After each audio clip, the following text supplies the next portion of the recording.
What's up, everybody? Welcome to MNC Morning. Just we have no fancy anything. It is totally, we are acoustic. No J-Dubs this week. Unfortunately, he is off in, he's in Cuba. And he's in Cuba, yes. Yeah, he's in Cuba. He's smoking cigars and swim. I don't know. I never thought as Cuba as being a place to take a vacation, but well, especially nowadays, right? I mean, I don't know if you get your complimentary Kevlar or what you get when you get down there. It's tough, man. Yeah. It's tough right now. Yeah, it is. But he looked like he was having fun, and I don't think he was missing MNC mornings. No, he's not. But obviously, just so everybody knows, he's a big part of the show and helps us really sound good and helps the show really along. Like you'll probably notice that it sounds completely different, and there's not going to be any Skype calls, and there's not going to be any voicemails this week. Yeah, this is going back to our roots. This is like the first time. This is like getting to experience Crapgamer when he had just 1,000 subs. I mean, this is great though because it gives us an opportunity to literally just BS back and forth. I was telling Crap we did Crap launched the Patreon edition MNC Mornings. We did in an evening one time for just our Patreon guys, and it's a great listen. It's on Crap's channel now. It's only an hour. And we didn't know how it was going to go, right? Kind of like today, we're like, geez, we've been doing MNC in a certain rhythm, and we have a setup, and we have meetings before, and none of that occurred. So we're like, I wonder how today's going to go. But that was very similar when we did that a few weeks ago, and we do have our Patreon-only special edition MNC coming out this week. So anyone who is a Patreon, please do we did not forget you. It is coming out this week, and the link will be up on Patreon. Yeah, and it stays exclusive for a couple of weeks. Eventually, we usually will upload it to iTunes and things like that. So it is raw. It's bareback, if you will. Sorry. Yeah. So it's gonna be a good time, and we really appreciate all the support and things like that. Also, the reason we're doing it this week on my channel is because, well, for one thing, I was thinking about it too. I felt bad. I was like, so we're going to have it without all the production and phone calls and stuff on Mooch's channel, and then it'll go back to being this big production on my channel back, right. You know what I mean? So it's I was like throw Mooch a bone here, right? Yeah. So I was like, okay, well, I'll host it this week, and then next week we're doing the game giveaway as well. So everybody that has contributed to the Patreon is entered to win the raffle. And we're doing that once every month. And it's a brand new game, whatever game you want. Prey just came out. Injustice is coming out soon. I believe Tekken 7 is coming out next month. It's going to be a real good time to kind of get in on that. All it is, it's a buck. Well, I got a question, Crap. Listen, since we're unplugged today, anytime someone brings something up, I'm just going to feel the need to have to interject here and speak on it. And here's my whole thing. We were playing last night in the Mortal Kombat tournament, okay? And you'd mentioned Injustice. And I got beat badly by Zaire. Zodfather took care of me 6-1. But here's the thing, and we'll get into that. We're not going to cut that short because it was a hell of a fight. But I will say this much. Where's the incentive if you're an Injustice fan to go pick this game up? Because I've been watching all the behind the scenes, all the firsts on IGN. Every time they have a 2-minute reel of any new character that comes out, so you can see their fatality, their brutality, whatever. They show you the whole nine. Yeah. And don't get me wrong, I get it. You say I'm a comic book guy or gal. I like that. Guess what? I need to get Injustice. But do you? It's really Mortal Kombat XL with a Batman outfit. Yeah. You know what I mean? Like, do you guys feel like that? I mean, no one ever talks about that with fighting games. With fighting games, it's like, oh, fighting games like Tekken 7. Last night we were talking about that a lot. Shout out to K Mega. Like, we were talking about Tekken 7 coming out and blah blah, and he's pumped and primed for it. And I'm like, it looks like Tekken 6, 5, 4, 3, 2, 1 blast off. I mean, I don't understand why. Where's this excitement? Because I mean, I left the fighter thing in the 90s, like when that was the thing. That was the thing. Okay, the way we talk about RPGs now, that's how we talked about fighters back then. Yeah, that's actually coincidentally that's when I was gaming with on fighters as well. And then when, I know you're not going to like this, but when Killer Instinct came back this generation, that kind of rekindled my love for fighters. Right. And so since then, I've been able to, I have Mortal Kombat XL, and I like that game. I'm terrible at it, but it's still fun. Like you and me playing that against each other is like a match of futility, like jumping around each other. You're right, Crap. And the more and more I've played it, because I didn't want to completely look like it's one thing to lose in the tournament. It's one thing when you're just sitting there and only doing a Hadouken or an uppercut. You look like a retard. So you know what I mean? Like you have to make sure you know what you're doing. And so I played enough of it to kind of get a balance of some of the specials and some of the combos, and that was great. But again, I don't know where. Like I see you guys playing Killer Instinct so much, Yeah. you know, and it's just like I'm like, what in the world is going on that keeps people so interested in Killer Instinct for so long? I get the Mortal Kombat because the Mortal Kombat, first of all, Mortal Kombat was very smart crap. They have Jason Voorhees, Leatherface. They added a lot of characters to the game. Yeah, the alien, Xenomorph, Predator. It really kind of brought everything up to snuff. So it keeps things, you know, with the Injustice games, you have all the current comics and all the this and that, blah, blah. But when you look at Killer Instinct, it's like, again, Killer Instinct for me is like a third world video game. You know what I mean? Like I don't, and don't get me wrong, I understand. Look, I might be in the minority here. I'm willing to accept that at this point. I'm just at the point right now where I'm like, I can't see how you guys are playing. I see Bam's on Killer Instinct a couple hours a week at least, you know, and I'm like, that's just amazing to me. What's the lore, crap? What's the lore with Killer Instinct? You know, Killer Instinct is pretty fun because they've added so much to it, like the Shadow Lord stuff. So there's like the stories.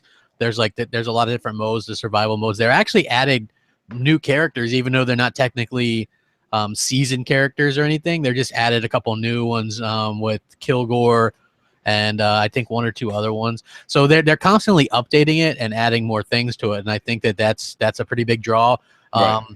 Unlike Mortal Kombat, which a lot of that, the achievements and stuff are based on, okay, spill 1,000,000 pints of blood with this character, do 50 backflips and, you know, defeat 1,000 enemies online and get 5 gamer score, you know, with Killer Instinct. I think I have almost 2,000 gamer score on that game. And a lot of it isn't even online based. It's just I played through the story. I've gotten the medals and stuff like that for doing certain things. So I think that's the appeal to it. For me, I think that it's just stringing together the combos is a lot easier. I can get a couple hits and rarely in Mortal Kombat, but in Killer Instinct, it's like it's based on that combo and then being able to break the combos and things like that. What's up, Goldblum in the chat? I see Goldblum in the chat. Goldblum has become quite mouthy during game night. Isn't it funny? I mean, at one point, see, when I was first introduced to Goldblum, anyone who doesn't know, that's Dark Optimus is now known as he's Goldblum. Known as Dark Optimus. Now he's Goldblum. Yeah. Goldblum was in the chat last night. And again, he used to be just so like, hey, what's going on, guys? And then like just playing them like, hey, is it my turn to play, guys? And now he's like talking so much shit, right, while we're playing. Yeah. And I think at one point last night, I'm like, who the hell's talking right now? Who is this? Who is killing me right now? Who is this? So anyways, shout out to Goldblum. No, we had a lot of fun last night. We played till like 2 a.m. Eastern time. And man, it was wild. We had quite a group. Shout out to Luca from the second floor. Luca popped in for a little while. She hung out with us. She did a, hey, what's going on, everybody? Oh, wait, I got to fix my headphones. Boop. Gone. And was like, all right. So I was like, all right. So Luca popped in for a little while. But yeah, the community game night is kind of really morphed into something, right? It's not just, hey, community game night, 9:30 to 11:30, be there, be square, see you next Saturday. It's turned into a fluctuation between Gamers Knows Best's channel and then the Quest guys. They kind of go back and forth, which is very cool. And then with, you know, I'm kind of like I sabotage. I seem to come in and I'm like, hey, what are you guys playing? That's really cool. I want to play something else. So he switched over and it was really funny because I think it was Goldblum. I'm pretty sure it was Goldblum. He just left. He goes, Mooch, how could you come in and wreck? And first of all, it was like 11:30. It wasn't like I did it at 9:15. It was 11:30. I was like, well, we're gonna go over and do this now because Zaire was like, let's do it. Let's do some gears. So Z came from after the Mortal Kombat ass whoop, and we went over to gears. And Goldblum pops in. He's like, how are you stealing game night? Like, I'm not stealing game night. Meanwhile, as he's saying this, Goldblum never leaves my chat or party. I'm like, so he ended up staying with us the whole time. We thought he lagged out. Great. But me and him were talking. What's funny is if you're just in the party with us while we were playing Battlefront, which by the way, we were trying to get you to play, but you were like, I'd rather get a root canal with no anesthetic. I was like, all right. I should have saved that line for Battle. What do you call it there? Battlefield. But Battlefront, listen, Battlefront's a great game. It's a lot of fun. I don't have anything to bash it by. It's just a little too. It's a little too casual. You know what I mean? I mean, we were having fun with it, just playing against each other. It was a good time. But if you were like new to the chat, you would think that me and Goldblum hated each other, Right? Because he was like, "I got you, crap," and then every time I kill him, I'd just like be making fun of him, and I'd be like, "How's that taste, bitch?" You know what I mean? It was just like it was really, really wild, and it's you know, it's one of those things where I'm really grateful for all the people that we have. Yes. As far as friends online, like it's Fox's birthday today and She-Wolf's birthday. She-Wolf, yes. Happy birthday! So happy birthday to them.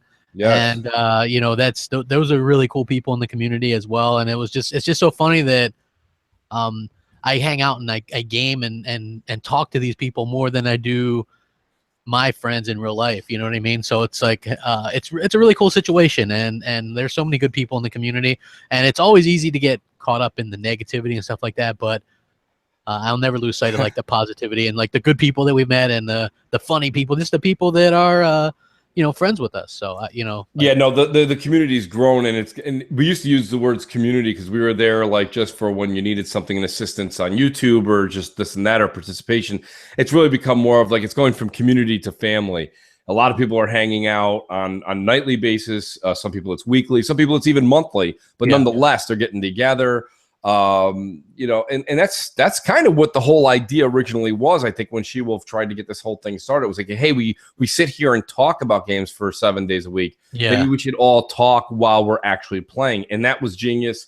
It morphed in, like I said, this growing is only good. There's no bad that comes out of this. So what I saw yesterday was great. You had all different folks at like all different types of genres coming together, playing a game. And what's funny is we all seem to always meet back at Gears. Yeah, you guys were like, get on Gears, and I was like, man, it's super late. I was like, man, there's just no way. Once it hits like 11:30, there is no way that I'm gonna be able to game and be coherent. See, I'm with you. I try to give you a little bit of shit, but the thing about it is that 11:30 is kind of late, especially a lot of people that have to work the next day. In your case, you work on Sunday, crap. Yeah. But like during the week, I'm in your boat. Like I'll get hit. Bam's notorious for this. Bam will be like, he'll just send like a quick one-liner like, Mooch, what's good? Meaning like you want to jam out on something, and that's fine. But I'm Wait, like, is it's that almost code? midnight. It is. It's code. What's good? What's good with you? And you know, I'm like, well, but I'll tell him, I'll be like, well, it's Tuesday at midnight. I gotta get up mad early, so I can't really do anything right now. And he'll be like, all right, we'll catch up on the weekend. But that's why we usually get a chance to bullshit and do something pretty cool on Fridays or Saturday nights. Yeah. No, it's been really great, crap. We got you know, for it being an unplugged episode, we've got a lot of mini discussions to kind of go over. We might. I'm not no promises. We might bring somebody in today just for fun. Be cool to have somebody kind of pop into the podcast today and just kind of grab some ideas off of somebody else. If anyone wants to jump in. Hey, what's up, Mel and Stick Figure and all you guys? Noof, nice to see you guys all come out for a nice unplug. Which, by the way, we ran a poll to see because we weren't really sure. Like originally we were like, hey, you know what we'll do, because we always look at this show as like almost like a radio show.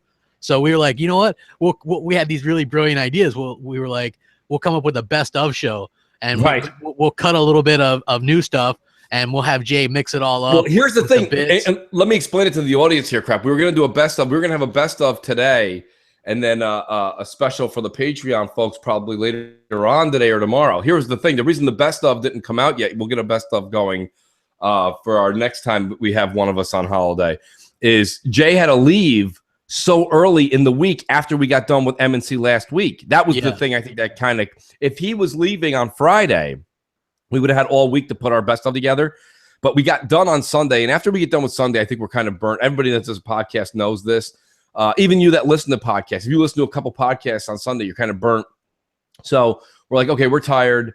Enough's enough there. Monday got, like, by the time me and Crap got home, it was late. And Jay said, if you don't get it to me by Monday night, I can't do anything on Tuesday night. I can only do something on Tuesday. Yeah. So I was like, well, there goes that, because he left on Wednesday. Yeah, I messaged you Monday night. I was like, we were supposed to do something. I'm like, I'm not even home yet. Yeah. And you're like, all right. And it was like 8 o'clock. You know, I was like, when are we going to? And the stuff we had to do would have been pretty time consuming, crap. We had to go through tons and tons of footage. But yeah, nonetheless, we will have some stuff. Next week's show is going to be killer. I mean, it's going to be pretty fun. We did a couple skits. We'll see how everything works out. But boy, Jay's real. I hope Jay's relaxing right now. I hope he's not even listening to this. because he's going to come back to a lot of work. There's a lot to do. You know what's funny is you take it for granted a little bit because he's kind of quiet during the show. Like he's in there for a zinger, or he's got that real dry sense of humor, so he'll come in there with something funny. But what people don't realize is how hard he's working in the background with like answering the calls or getting the voicemails ready and things like that. It takes a lot of work, and then during the week, anybody that's called in, he's got to do the Wheel of Wonder, and he's got to put their name in it. It's real crazy, and like much respect for him. That's why. Well, most of the work he has to deal with, Crap, is the editing from our takes, our outtakes. Yeah, exactly. Hey, and we got Foxy in the chat now. Yeah, Foxy's happy here. Birthday. No, most definitely. I think that Crap, what do we got? We do have a topic we can kind of dive into, and then let it, with the way we are, we start on a topic and we gotta get way off. We've actually got we've got a lot of topics. I was like, hey, let's go ahead and let's run some topics. And if you guys don't remember, Xbox Nation kind of at one point with me and Mooch just kind of going back and forth on stuff, because this is actually how that's why MNC Mornings is kind of born. As Xbox Nation, before it was Xbox Nation, was just Crap goes, I think I'm going to do my own gig. Do you want to come on and we'll just talk for an hour? That's still like, that's the joke. There's the joke. Yeah. Like, there's no way. There's no way. You want to do a podcast for 45 minutes or so? Yeah, more like an hour and 45 minutes. Like, it was funny. I think what was it, 2 weeks ago? I did Console Corner, and they're like, "Wow, this is getting lengthy." I'm like, "Go and check anybody who's ever had me on their podcast." I think I also have the record for 4 Guys with Quarters when I was on there. We broke 2.5 hours, and we only left because I think Inferno had to do a baseball game with his kid. Like, it's gonna run long. We've always got a lot to talk about, so that's why I said, Crap, grab some hot topics, and I said we'll see if the chat or if somebody wants to jump in too. That would be fun. Yeah, if somebody's in the chat that knows us or follows us on Twitter and you want to hop in for a little bit, let me know. DM me on Twitter or something, and we'll see. DM Crap, and we can go from there. Yeah, like that would be cool. So I think one of the hottest topics is this PlayStation 5 stuff. I think that it's complete and utter nonsense. I actually don't think, I don't think it serves Sony or Microsoft well at all. Like, people are like, oh man, if they mention this, or it could be true, it'll hurt the Scorpio. I don't think it hurts Scorpio at all. Scorpio is going to do 4K games natively, right? Well, with 4K textures. Once you're doing that, I mean, you're set.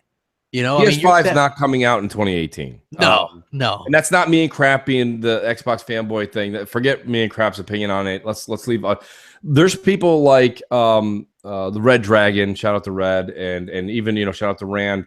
These are guys that, like, a lot of times when me and Crap will even be talking about something that's hot in the rumor mill, there's a lot of people. There's other people, we won't mention their names. There's other people that, like, they're the kind of the realists. And they kind of center you down, and it's just not going to happen. It doesn't make sense for Sony to do it. It has to make sense. Sony doesn't they're not a company. People say, oh, Sony's doing great. They're not. They're really not.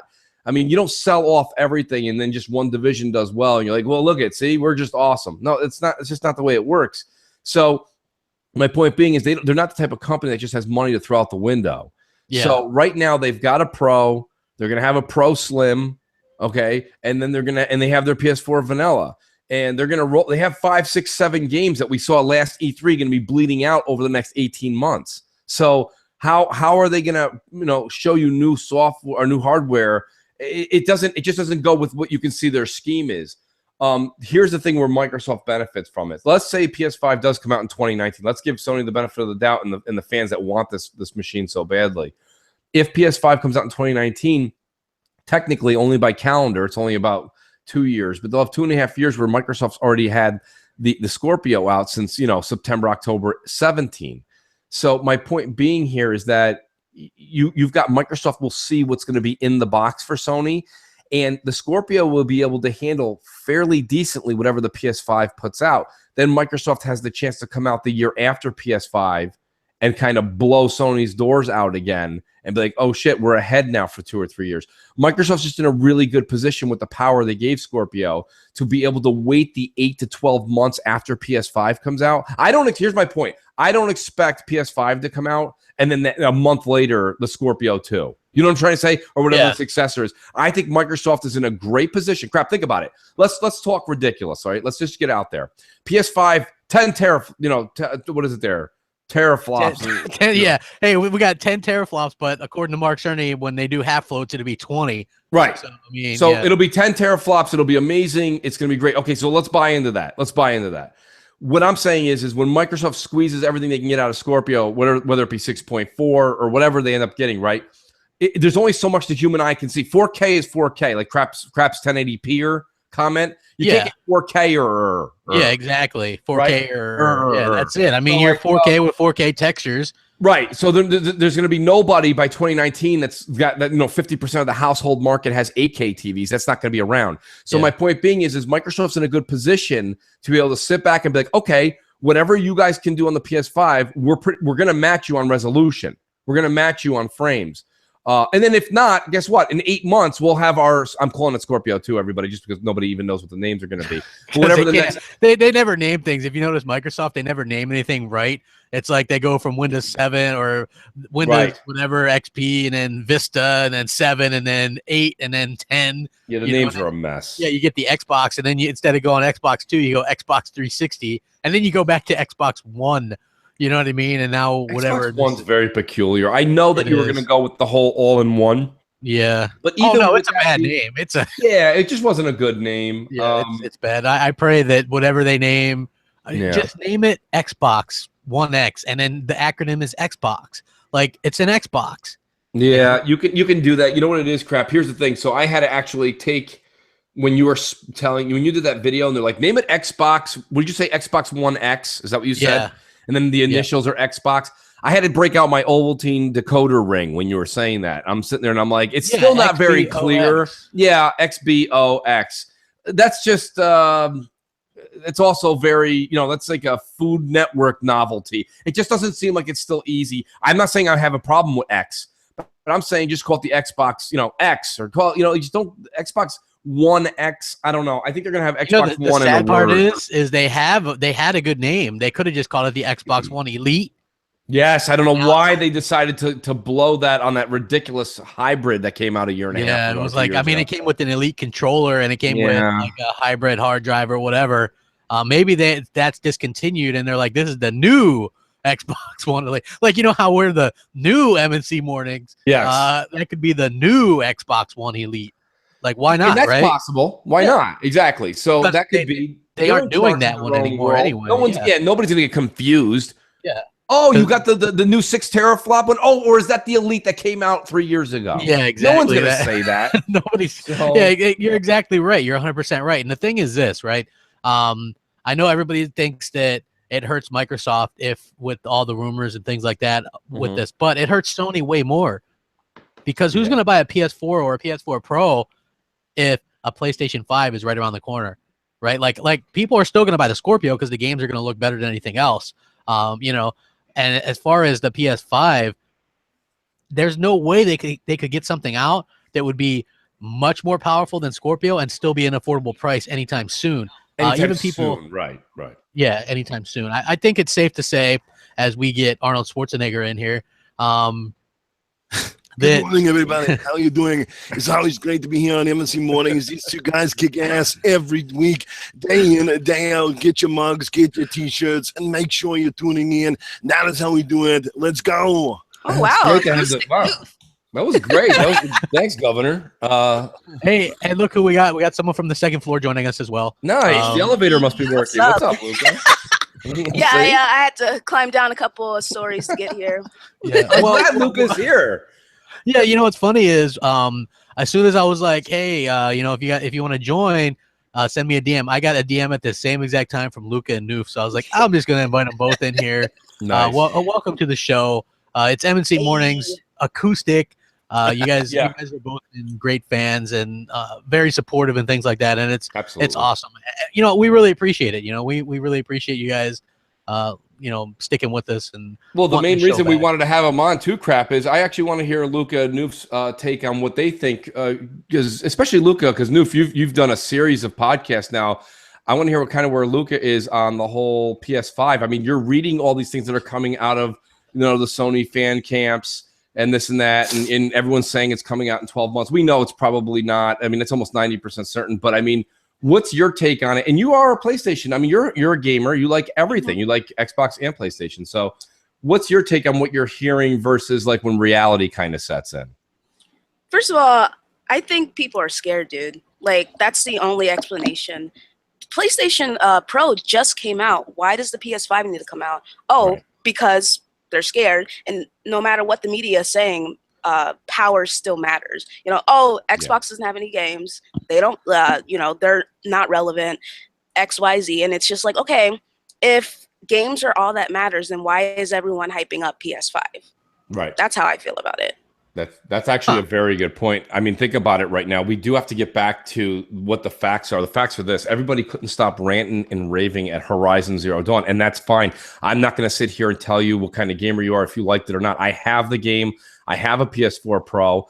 I don't see, except for the wavy grass that looks a little bit more wavier, I'm not really sure I noticed why I even bought a Pro in the first place.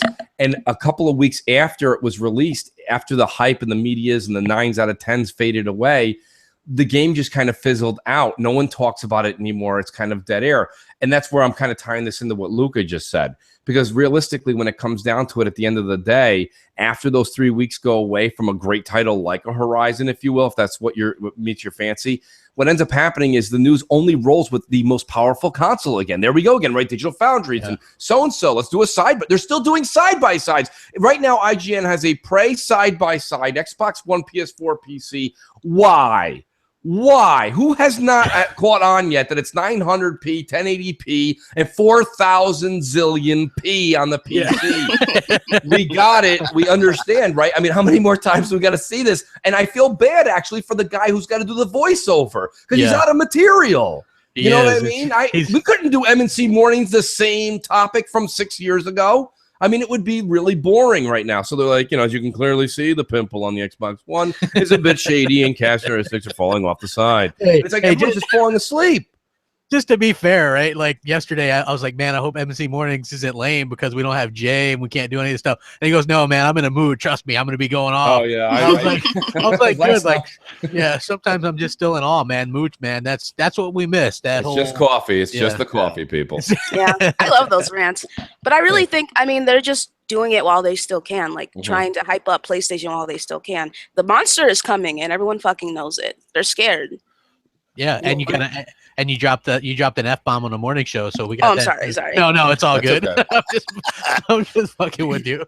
Well, you know, yeah, there's no question, guys. We're going to see a PlayStation 5 at some point. We're going to see another iteration of the Xbox beyond Scorpio as well. I mean, that's pretty much a given for this industry.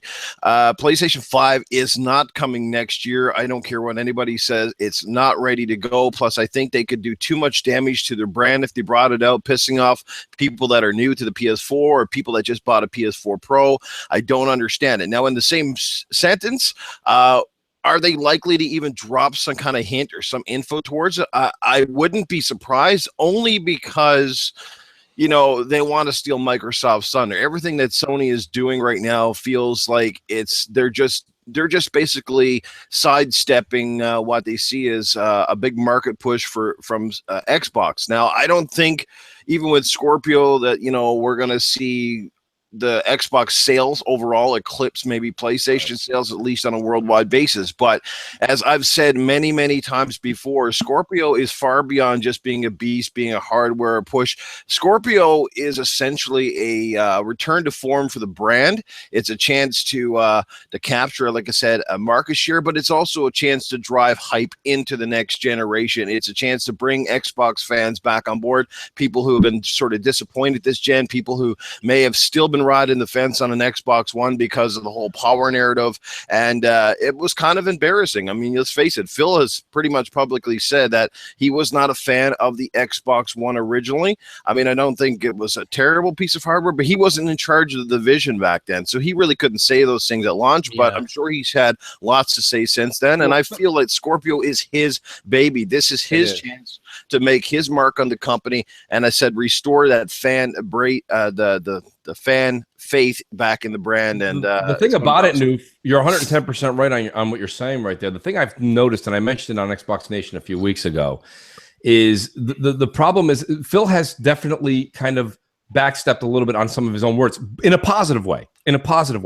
He originally had made comments about resolution and power, and then he went and made a beast like this. the one thing that Phil has said, in the past year, that he's like, I don't think it's a big deal to have third-party market deals.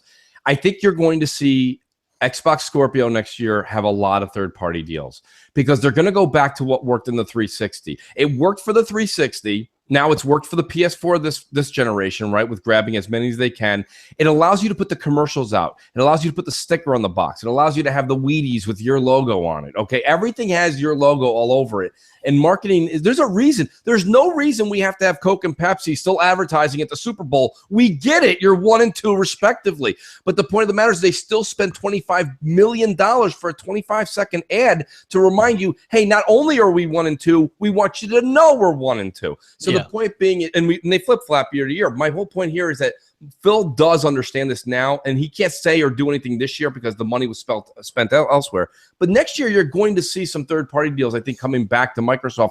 And this is the thing. Phil has, and that's what I like about Phil. This is not a negative thing. This is actually a positive thing. Anybody that says something and then is able to be like, okay, no, that I still believe what I said, but because the market's changed, I have to change my opinion and change my money, my financials to this version. I respect that because just like everybody else, all right, if you're into the stock market changes. Sometimes oats is high, okay, and coffee sells low. It's just the way it is. It's boring, but it is what it is, right? Yeah. But then when it flip-flops, you got to be ready to change with the market, whether you are allergic or, oats don't work with your diet. You got to be able to move forward. And so what he's going to do is he's going to make these respected changes, I think, as he moves forward. And that's a good thing, Crap. You know what I mean? We need to see a little bit more of that. We need the brand recognition on boxes, logos, and commercials. Well, it was funny, right? Because we were talking about early on when we weren't sure which marketing rights Sony had. We were like, well, there's no way they have Red Dead 2. There's no way they have that Battlefront 2, Call of Duty World War 2, and Destiny 2. There's no way. And now I'm hearing that there's a new Batman game and they potentially have that too. And I'm thinking, I'm thinking, wow, like you do have to have something to show off on your console at E3, even if it's, maybe Assassin's Creed will go Microsoft's way. Who knows?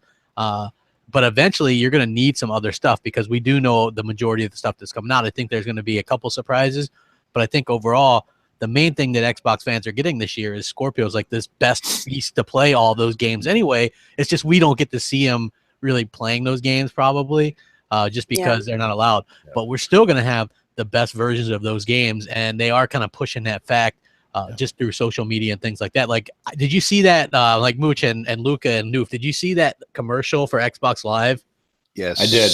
Okay, awesome. I didn't. You didn't? Okay, well, it's like, for when it matters, Xbox Live, the best community, blah, blah, you know what I mean? Like, they're really pushing that narrative, and I thought that was really cool. And one of the things that I caught up, like, as soon as I start listening to it, I'm like, this is an American commercial, but it's got, like, European football player, or soccer players, excuse me, and that's going to appeal over there, and I think it's going to appeal over here as well. I mean, it grows here, like soccer. We have a soccer team in Orlando and stuff like that. But when I heard the song, I'm like, not everybody's going to pick up the meaning, but it's ecstasy of gold. Yeah, you get it. Yeah. You know what I mean? Like, to me, I was like, okay, that's going to have to make some people think, and they might not get it, but I got it. I thought it was brilliant, and then it's like, for when it matters, because when it does matter. If anyone from Microsoft's listening, and they aren't, if they could just if they could just hear me out for a second, can we please have one YouTube commercial that's not FIFA or Forza? You know what I mean? Like, isn't it? It seems like crap every time. If you look back to every time we're like, "Hey, Mooks, did you see that new commercial that came out?" And I'm like, "Yeah." Don't get me wrong, the premise and the wording is spot on. But then you have, after that full 2-minute introduction, right? The two guys sit down, pull their sleeves up, and let's play some FIFA? Like, all this build up? I mean, that's crazy, right? Hey, let's point this out, Mooch, right? Like, soccer, that might not be our thing, but the rest of the world, that's the thing, right? That's like the huge thing. Like, people are messaging me when I did a video about it. I'm like, hey, that's an amazing commercial. People are like, you don't understand. That commercial is going to really resonate with the rest of the world because those are well-known soccer players. And I'm like, well, they call them football players. And I'm like, oh, okay, so they're soccer players. That's, you know what I mean? Like, so those are like two really well-known soccer players, and that commercial is very effective. Yeah. So I think that, just thinking outside of the U.S., even like Mexico, Brazil, all huge soccer fans. You know, like shout out to the Brazilians that you know, those people. If you ever follow those people on Twitter, they have some of the funniest memes ever. I'm gonna get a little bit more specific here, guys. Tell me what you think. I'm gonna say this, and then I really want to open it up to Luca and Noof here. Here's my thing. We got to understand that the fluctuation in the market that would happen drastically anywhere else, okay, anywhere else you're only going to see that drastic market change in the United States. And let me explain this. A lot of the Sony people that went, or a lot of the 360 people that went and bought PS4s, when they see the power difference, or they see maybe a Madden commercial, or they see something a little bit more that resonates more American, they're the customer that will be like, I have expendable cash. I have $400. I'll go buy a Scorpio. Okay. I'll make this move. I'll be a dual console home. Okay. In the United States. I'm only speaking because I have so many of my family members that are from Europe. Okay. Like from Italy. My point being is this: if and when they decide to go get one particular console, if they're even in that kind of, you know, if they're even that kind of consumer, my point is, it seems like wasted effort. There's not many people, okay, in Zimbabwe buying 2 consoles. Okay, there's not many people in, you know, Chile buying 2 consoles. They bought the one and they're sticking with it the entire generation. When you want to make an impact splash, make the impact in Canada, United States, and UK. Okay, that's about it. That's the only time you're going to see people being like, I got an extra 500. I'll just blow it on this because I want to see if the power really is what it is. You see what I'm saying? So don't underestimate the power of the Brazilians. I'm just saying. I won't underestimate the power of the Brazilians, but you have to understand, in Brazil, I believe an Xbox One and a PS4 are astronomical. Well, the Xbox One is cheaper due to the fact, because they have a factory there, so they're allowed to do that. Even though I thought it was funny because Jack Tretton, back when he was still ahead of PlayStation, he went to Brazil and said that they wouldn't have an outrageous price for the PS4, and then they ended up having an outrageous price for the PS4. Surprise, surprise! You know, so well, you know what, guys? Do you get what I'm saying, Noof? Do you, Noof? I'll turn it over to you. Do you see what I'm saying? Yeah, I totally get what you're saying. But you know what? You know what? There's one common denominator in a couple of the countries that you guys all just mentioned that I just realized. And maybe it has nothing to do with it. Okay, I know there's anime fans out there, for example. All right, and that's cool. If that's your thing, you like it, cool. But have you ever noticed that that places that generally gravitate to Xbox, that like the platform, they're not like big anime loving countries? Like Brazil doesn't care about anime. Like the only country that I know of, it's pretty much the Asian countries love the anime stuff. You know what I mean? Like and California. Yeah. Yeah, like there's a few, but it's like it's not huge. Like if you go anywhere in like Asia, it's like huge. Even if you look at the old Xbox 360 ads, even the way they did covers for magazines or posters, it was always like these big-eyed anime characters. And I'm just saying, like it's more of a cultural thing. Like for us in Canada, you know, I don't know what the actual sales numbers are here. Like if it's split, I know last gen, lots of people and a lot of my friends had 360. It seems like this gen, a lot of them went over to PlayStation 4. And the biggest argument they had last gen was every time I asked my friends, why did you pick the PlayStation over Xbox? They'd go, oh, because it's got free online. So I never got it because this generation, they're paying for the fucking online, and they still are like, well, I don't know. I got PlayStation because my friends got it, and it's and all that bullshit. But I'm just saying, like, there's a common denominator here that is just like maybe it's a cultural thing that sort of drives the marketing. And I like where they went with that commercial. It's a fantastic commercial, and I get it. But you know what? If I was Xbox and I was Phil, the one thing they need to lock down, if they don't market another game for the next 3 years, the one game they need to lock down is Grand Theft Auto 6. They need the marketing rights for that fucking big time, because that is one game coming out for a while. Yeah. No, but when it does, can you imagine getting some type of marketing on that? Because that game is still selling out. It's still in the top like 5. Yeah, that's why. That's why, you know what? Like, here's the biggest rumor going right now is that instead of doing GTA 6, because right now GTA 5, like it or not, is a quote game, a service-based game. So everybody's buying and spending a ton of money, not only buying the game, but in the game on GTA Online. That's what people are playing. And so it's making them so much money right now that they have no need to go out and make another one. I've heard that the rumor is they're making Bully 2, which I don't know if you guys ever played the first one. It was a pretty good game, but you know, kind of interesting that they wouldn't like be in a rush to put out the next one. I want to throw something out there. Someone in the chat says, "Who cares about Xbox winning in America?" Let me explain the importance of winning the American market. Okay, it's not because I just live here. Okay, you have every country, okay, from Japan to the United States. I don't care whether you go up, north, south, west. We all use gasoline in our cars, okay? But why is it the Americans can kind of semi dictate to Saudi Arabians why we want to actually have a price lock on a certain amount of barrels that we buy, et cetera, et cetera? And there's a lot more to it than this conversation is going to portray. But the reason we were able to keep the gas market at a certain price point per gallon in the United States is because we use so much of it. So when you say, why does it matter? Why does it matter? Because globally, America kind of sets the standard. And this isn't me fanboying out to America, okay? This is just the way it is. So what you want to do is, if you walk up and you say to me, hey, we're actually winning in the world. We're kicking ass in Germany and Turkey and Italy and this and that. And you're like, we're really, really winning. I'm like, I got America. You're like, fuck. You know what I mean? Like, because the thing is like, you want to win that market. When you have the American market, you'll find that I believe the UK kind of pays attention to it a bit. And that's what happened, right? When the American market went from 360 to PS4, the UK, which was very heavily a 360 dominant country last generation, went PS4. And then when the S came out and everything kicked ass, all the numbers changed in the UK. So it's kind of a trend leader. So does it matter that you win just the American? No, you don't want to win just the American market. I understand that's not everything, but it's a huge cog into the gear. You know, it's a big deal. It's a big deal in the overall play of like owning the bigger part of this sales predicament in this generation. That's the way I look at it. And there's a lot more to it than we're going to get into on the show, or more than I even know on it. But it is a big deal. So when someone asks, like, what's the difference? That's the difference. Well, yeah. Well, I agree, Mooch. We up here in Canada, like we I don't know, you guys don't follow shit about Canada, I know that, but Canadians actually pay a lot of attention to what happens south of the border, because when it comes to trade, export, import, the Canadian dollar, the currency, there's so much similarities between Canadian lifestyle and America. Like literally, we're almost the same country. You're America Junior. Yeah, it's just, we're north of you guys and we have a little bit more snow on average, but outside of that, almost everything else is the same. And the gun control laws are a little bit different too, but yeah. Yeah. And you like hockey. I like a lot more than us. And we are crazy about hockey for some weird reason. Yes, we tend to love it a lot. Yeah, and you like your Canadian beer or something like that, right? Like, well, I guess when you're good at something, you might as well brag about it. That's right? Hey, you suck at just about everything else. Yeah, I mean, look, America Junior, there's nothing wrong with that. I think, you know, and look, we need to get more people like our Henry Cavill looking buddy, Jamie Moran, over there in the UK.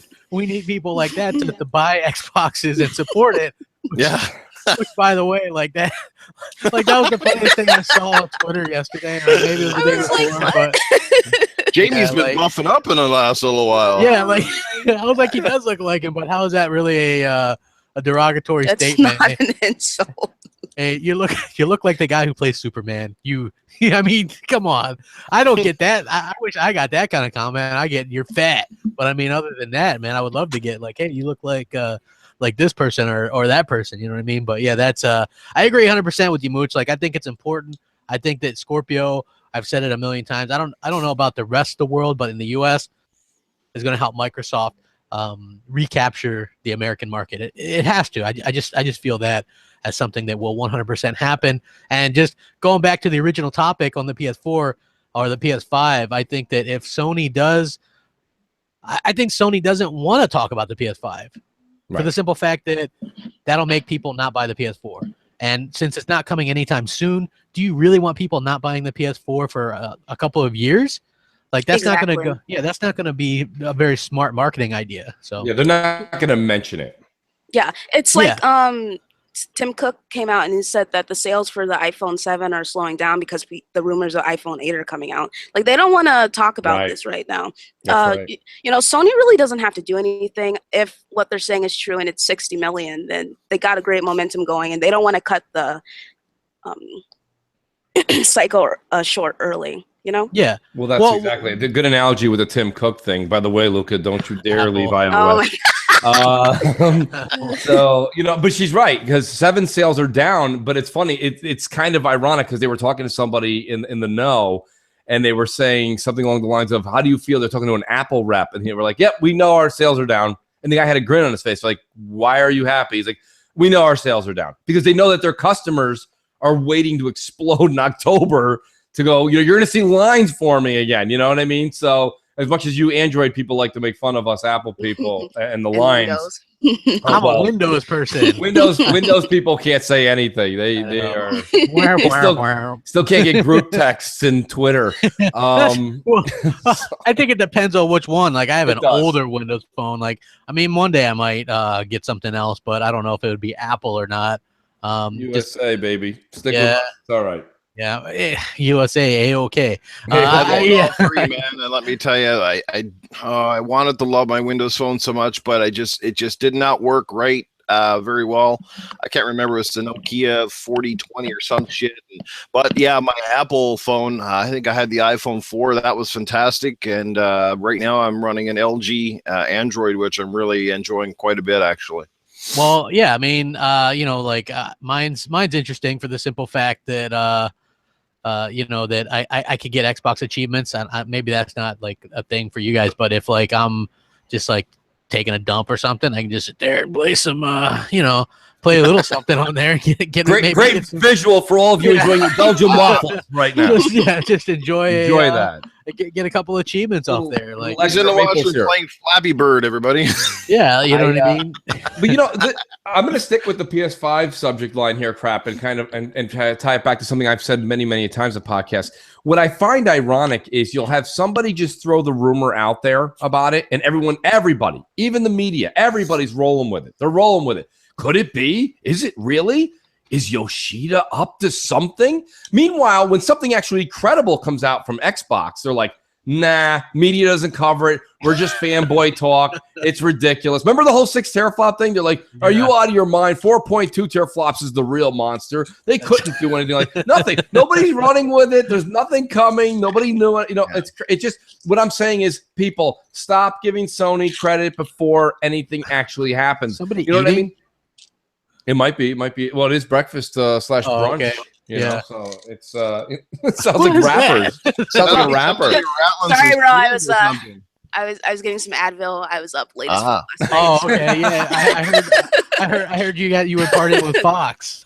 Till I was I was gonna go to bed, but then I saw she came on. I was like, I guess I'm not going to bed. Tell us the truth, Luca. You got a bag of Skittles and a fucking Dr. Pepper ready to roll. I'm actually eating some Starburst right now. Oh yeah. Oh man, I miss Starburst so much. Crap is angry. I miss them. I do. But you know, I also wanted to talk about. Also, we do have a top 10 we're gonna do live. So yeah, I'm gonna hold that ransom to about probably 250 likes. So we've got almost 500 watching. I think we should be able to get to 250 fairly easy. And so we'd be doing a top 10 that's completely off the cuff. Me and Mooch talked about it like literally 2 minutes before we went live, and then worked it out. It's going to happen, folks. At 250 the top 10 will be a tribute to She-Wolf and her birthday. It's a software subject, so she'll be happy to know it's gaming. Has she made her way to the chat yet? She may. Oh, if today's her birthday and she was partying last night, she may also be eating Advil like Skittles.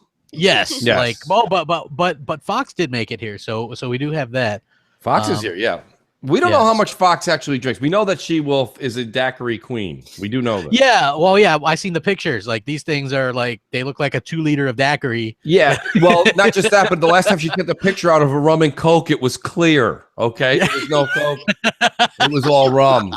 So I was like, well, that's an interesting version you guys make down in Florida. The heat must really have gotten to you. Yeah, well, you know, they don't sell quarts here. They sell the hell or what are those 20 ounces or whatever they sell. You got to buy them in quarts or something like that, like 40 ounces. They don't sell them here. Like I can remember, you know, when I was a kid. Well, I don't want to say kid, but I've always had a beard since I was about 13. So, at about 13, 14, 15, I could go get liquor. You know, and I could bring it back to my friends, and we'd like play quarters and stuff like that or whatever. And it was always good fun because I could get served, and like you couldn't get the 20. They don't sell those there, the 40 ounces. You had to get quarts, and they were like, we used to get this shit, like scrounge up some quarters, and we get this stuff called Silver Thunder. It was like the worst tasting malt liquor ever. And but that's what we'd get, and we'd just have parties with that. Like back in the day, I don't even drink anymore for the most part, but. Well, that's very sad to hear. Yeah. Well, they say if you drink by yourself, you're an alcoholic. Well, you live with your brother and his wife, so you have company all the time. Yeah, but we don't really see each other that often. You know It's what I like mean? built-in company. That's fantastic. Yeah, we work different hours though. Like, so I work mornings, they work mostly evenings or nights. So for the most part, the only time that I see them is Wednesday. I see Hellhammer because he does the show, and then for the rest of the time, I don't really see the rest of them hardly at all. Once in a while, we'll like have a drink or something like that. One time, in case anyone's tuning in late, this is Crap. This is your life. Yeah, yo, come on, sorry. Crap had a beard at 13. He was buying booze at 15 and doesn't like to drink alone. And now we're finding out his brother's work schedule. Yeah, well, I mean, I'm just saying, people want to know a little bit more about Crap. I'm giving you shit, Crap. If we talk about phones for more than 2 minutes, you change the name on the podcast. Well, okay, I got something. I just want to say real quick that you can really tell that they must be hiring these journalists like off the street or something, because the fact that there are people who are hyping up the PS5, weren't they around when what was it, Sega like messed up like that? They kept coming out with new hardware. Was it them?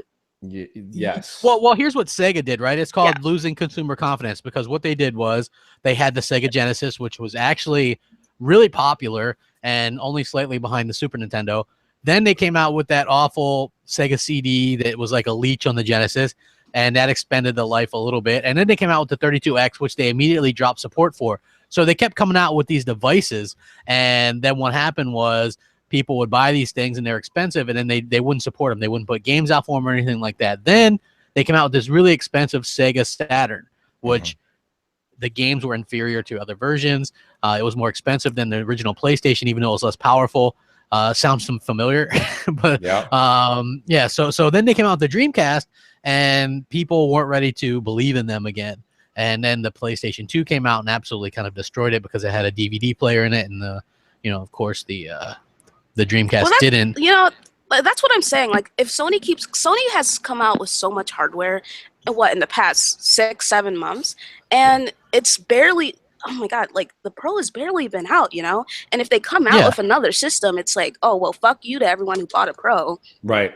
Well, also VR, right? I think they shot themselves in the foot with all this hardware because it hurt their VR sales, I believe.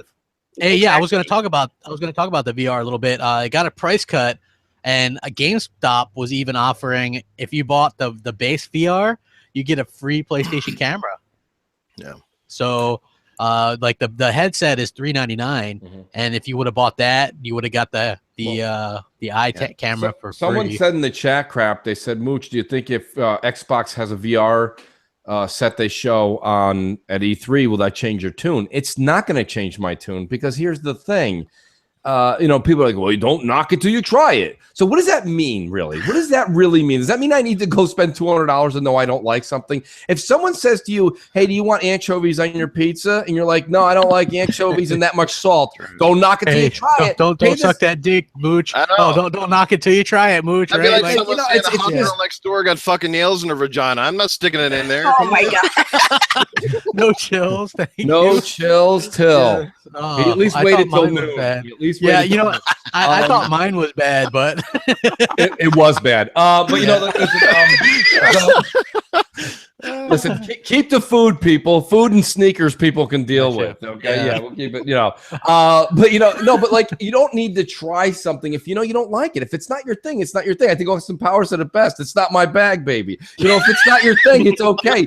You don't have to go spend this kind of money to figure out you don't want to get dizzy on the couch, or not know your family's home, or not know where you are when you trip over your coffee table. These are things people just know they don't dig.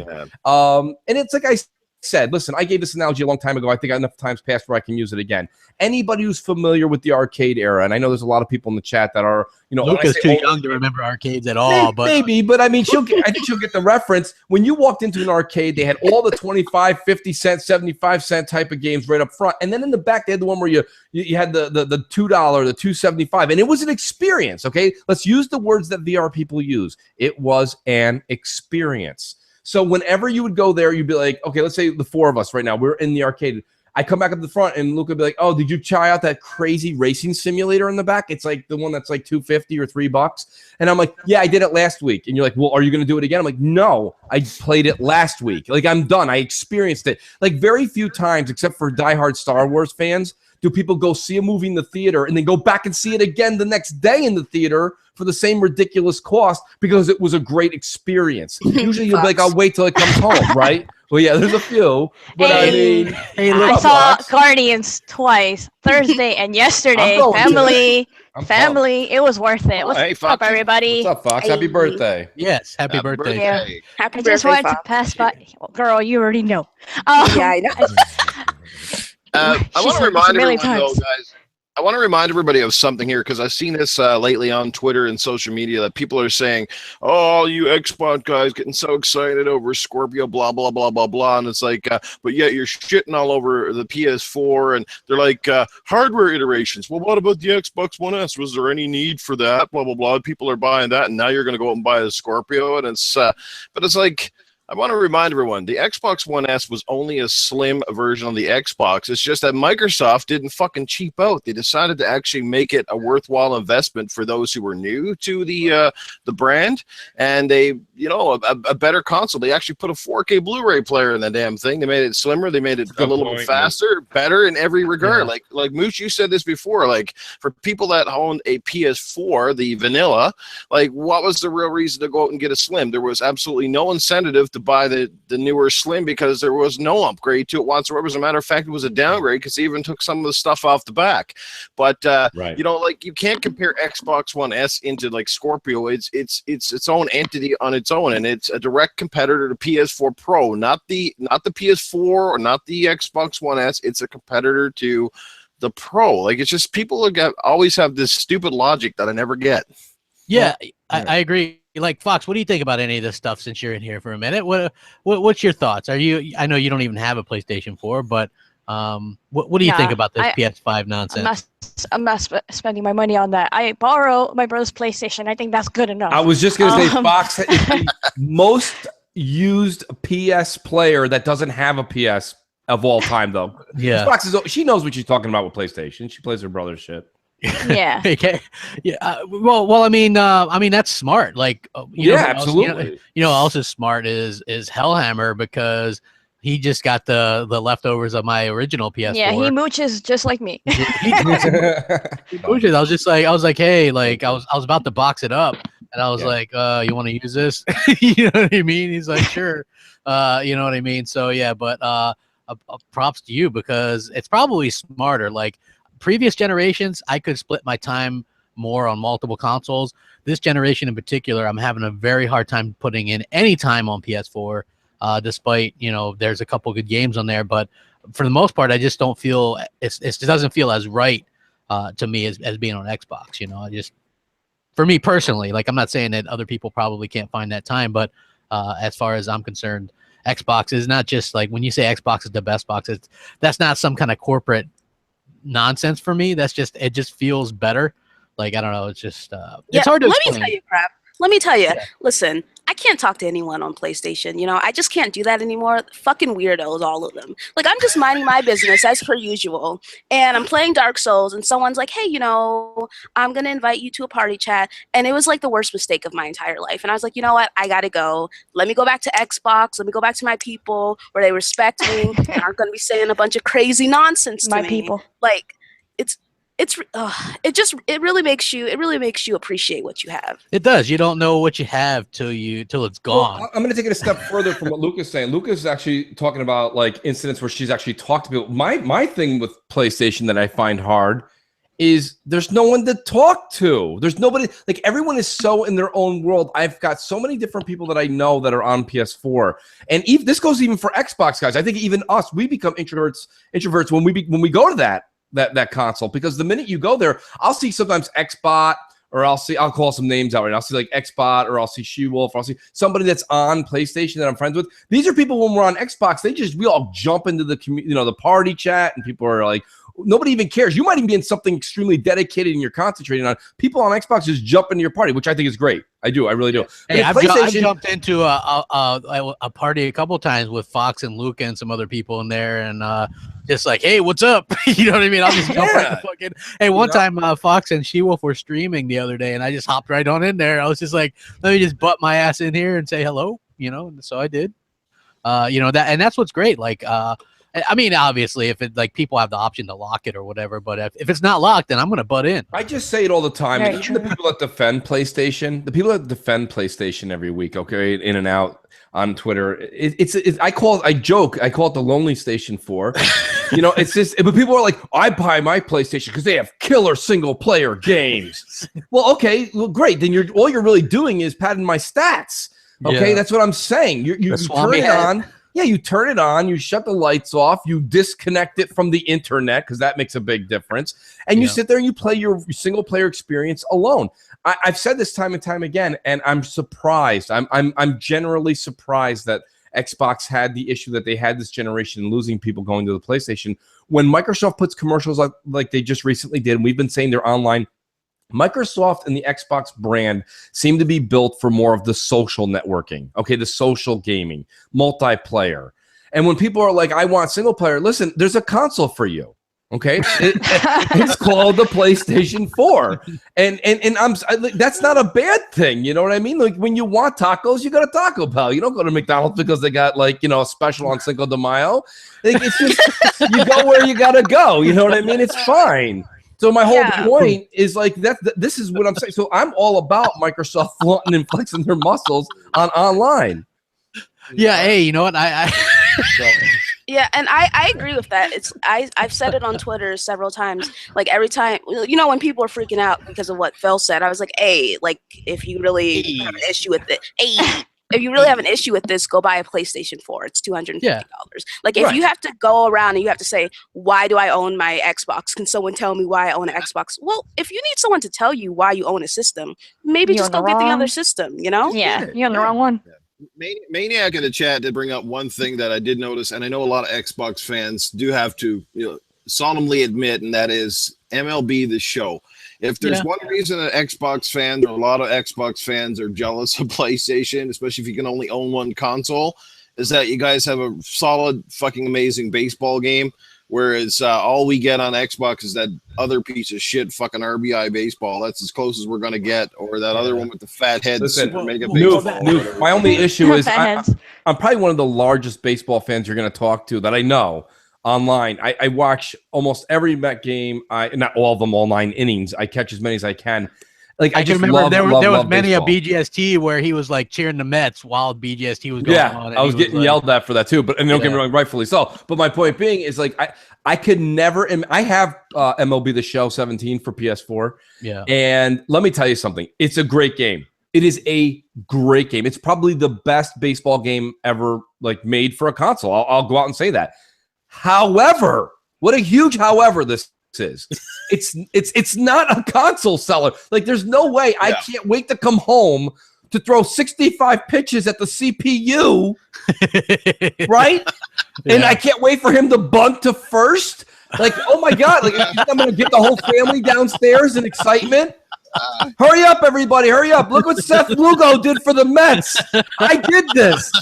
Hey, I have to tell you though, like play the road to the show where you're in it or whatever. Like my character's in there. I've tweeted out some pictures of it. My ERA is 0.00. Like I love that stat, man. I throw a 97-mile-an-hour sinker, and I'm a setup man. I want to be a closer. Right. They won't let me close, but for some reason, like they'll bring me in, and I lock it down. I'll strike out. Listen, there's a guy in the chat right now, Crap, and shout out to him. I'm not going to bust his chops at all. Good for him. His name is Dominican Rocker 1955 with a Boston Red Sox logo. He goes, I bought a Pro just for the show.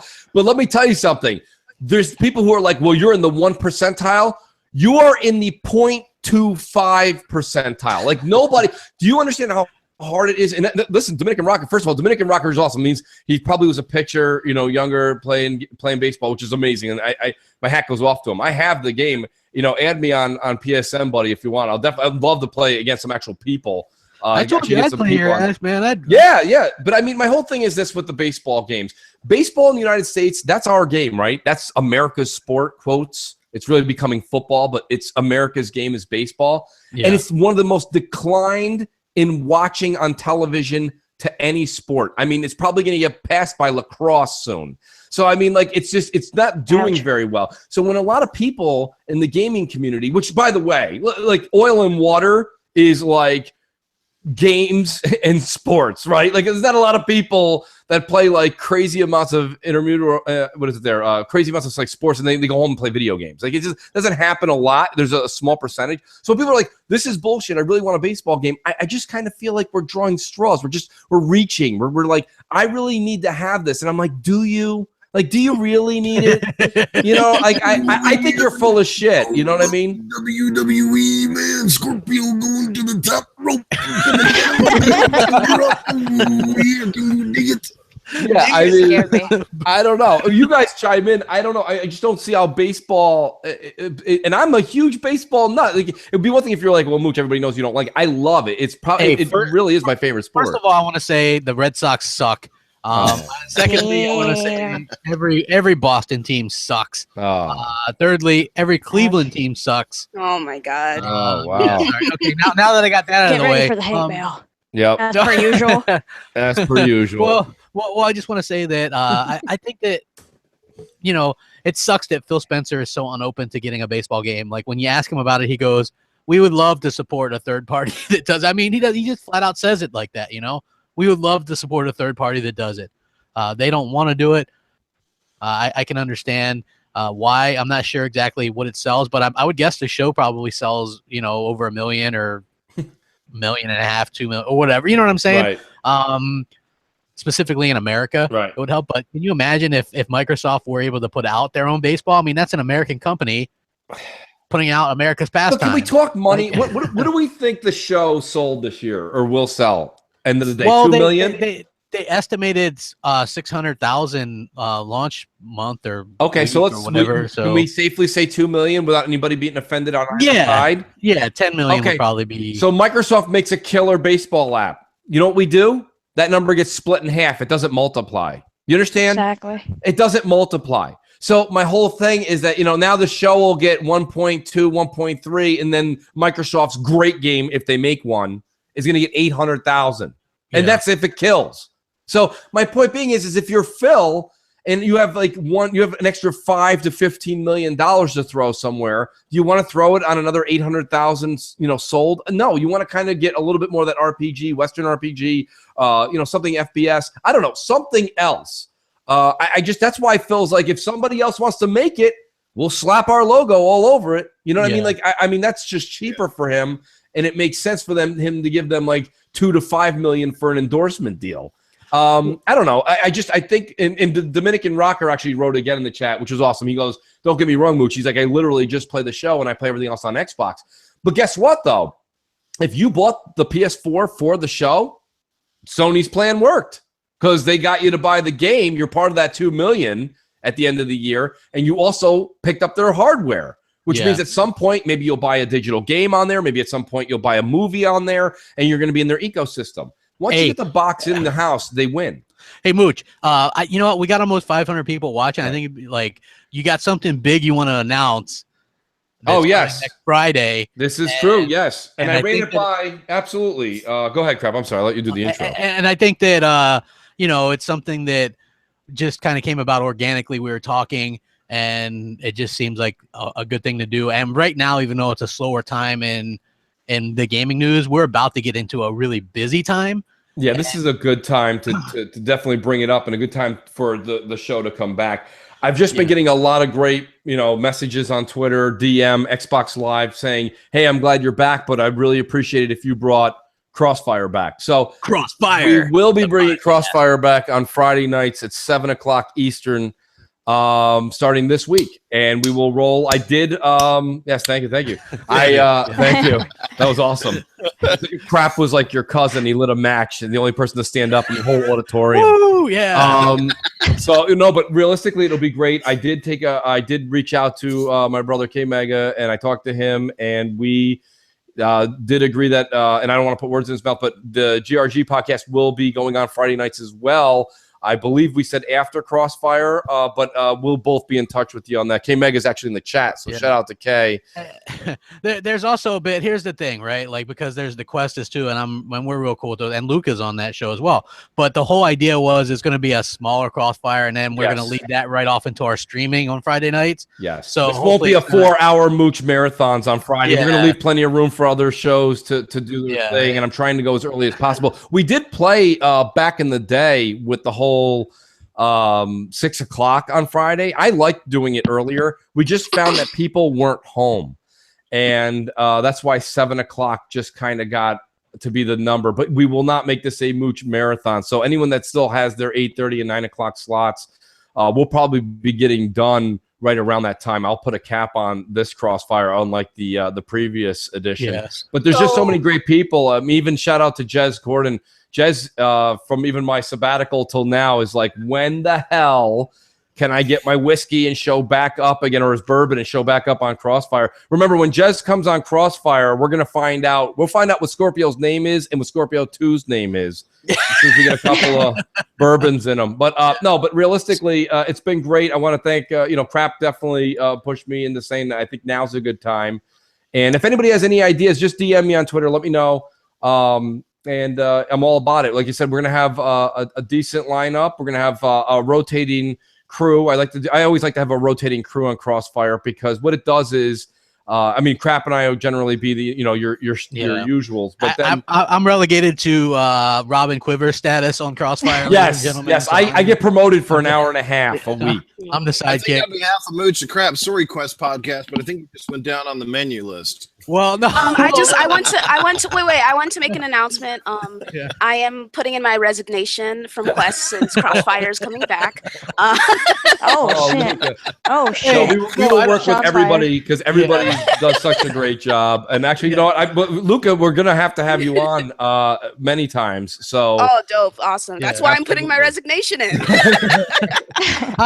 Look, because I like Optimus and those guys. You know what I mean? I think everybody does a good job. The thing is that we were like the Friday nights was something that Mooch was doing for a long time, and on his channel, like, he was doing that every Friday night, and then we were doing MNC mornings every other week. So on his channel, it's not really fair that he only now gets MNC mornings every other week. Right. So 2 pieces of content a week. And I was like, dude, you should really look into, if you have time, we can do, since we already stream on Friday nights anyway, we'll just kind of condense it. We'll do a Crossfire for an hour and a half, and then we'll stream, and so he was like, yeah, and then I could tell that he was like, yeah, he liked the idea.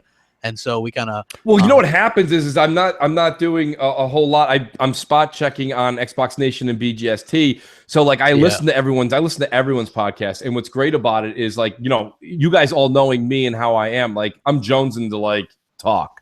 Yeah. So like, I'm like, enough people have asked, and I'm like, well, let's see if we can make it work. I'm just saying that. We're not surprised. Yeah, Fox is like, there's no shock factor. Look, I'm happy to hear that, especially right now. I have like VIP seats right now as I'm listening to this, so it's amazing. I'm actually forgetting that I'm in here and I can chat with you guys. So I think this is an awesome birthday gift for me. Thank you, Mooch. Personally, I know you did that because absolutely it's my birthday and Shiwa's birthday. So yes, happy birthday to both of you guys. Shiwa, I haven't seen her yet, but make sure you let her know that we wished her happy birthday multiple times. She's spending time with the kids, of course. Nice. But I'm pretty sure she's going to listen to the show later, and it'll be nice if she pops into the chat and says hi. But yeah, that is just awesome. I'm really happy to hear that, Mooch. Thank you guys. I'm looking forward to it. All jokes aside, Mooch, that's great, man. Like, I'm really happy that you're coming back and you're really getting into it. Like, I don't know, man. Like, this is awesome. This is awesome, like, watch are you out. Kidding me? I'm so excited. Like, I love your rants. They're so amazing. Like, they are. Great. Nobody's we need more Mooch. Nobody's a bigger Mooch maniac than me. Trust me on that. I can remember when we first when I got him on the show. Nobody else was co-signing with me on Microsoft having a good E3. Yeah. Mooch was just like this random fan, and Z was like, I don't know, isn't he one of them crazy weirdos? And I was like, no, man, I think he's a cool guy. I said, he's Italian. And so nobody at the time thought that Microsoft had a good E3. And I was like, yo, Mooch, let's do a podcast. And, since you thought they did a good one, I thought they did a good one. And it was really, really good. And next thing you know, man, he's on BGST, and we were doing then his lineup on Crossfire. At the time, people were a little bit greener. Like, now people have gotten much better. If you look at like even the Beastfire podcast that Zaire does. You know, like Dealer's great. You look at D-Batch, he's really good. Colt Eastwood is a guy like very talented. Wow, you know what I mean? Like I did tell him that his mic sounds like shit when he does podcasts, but if he can make it sound as good as his videos, then that guy's gold, man. Like that guy is like an up and comer. And same thing with Dealer. Like these people are really talented. And when we first brought in Mooch, I said this guy is so much more talented than us.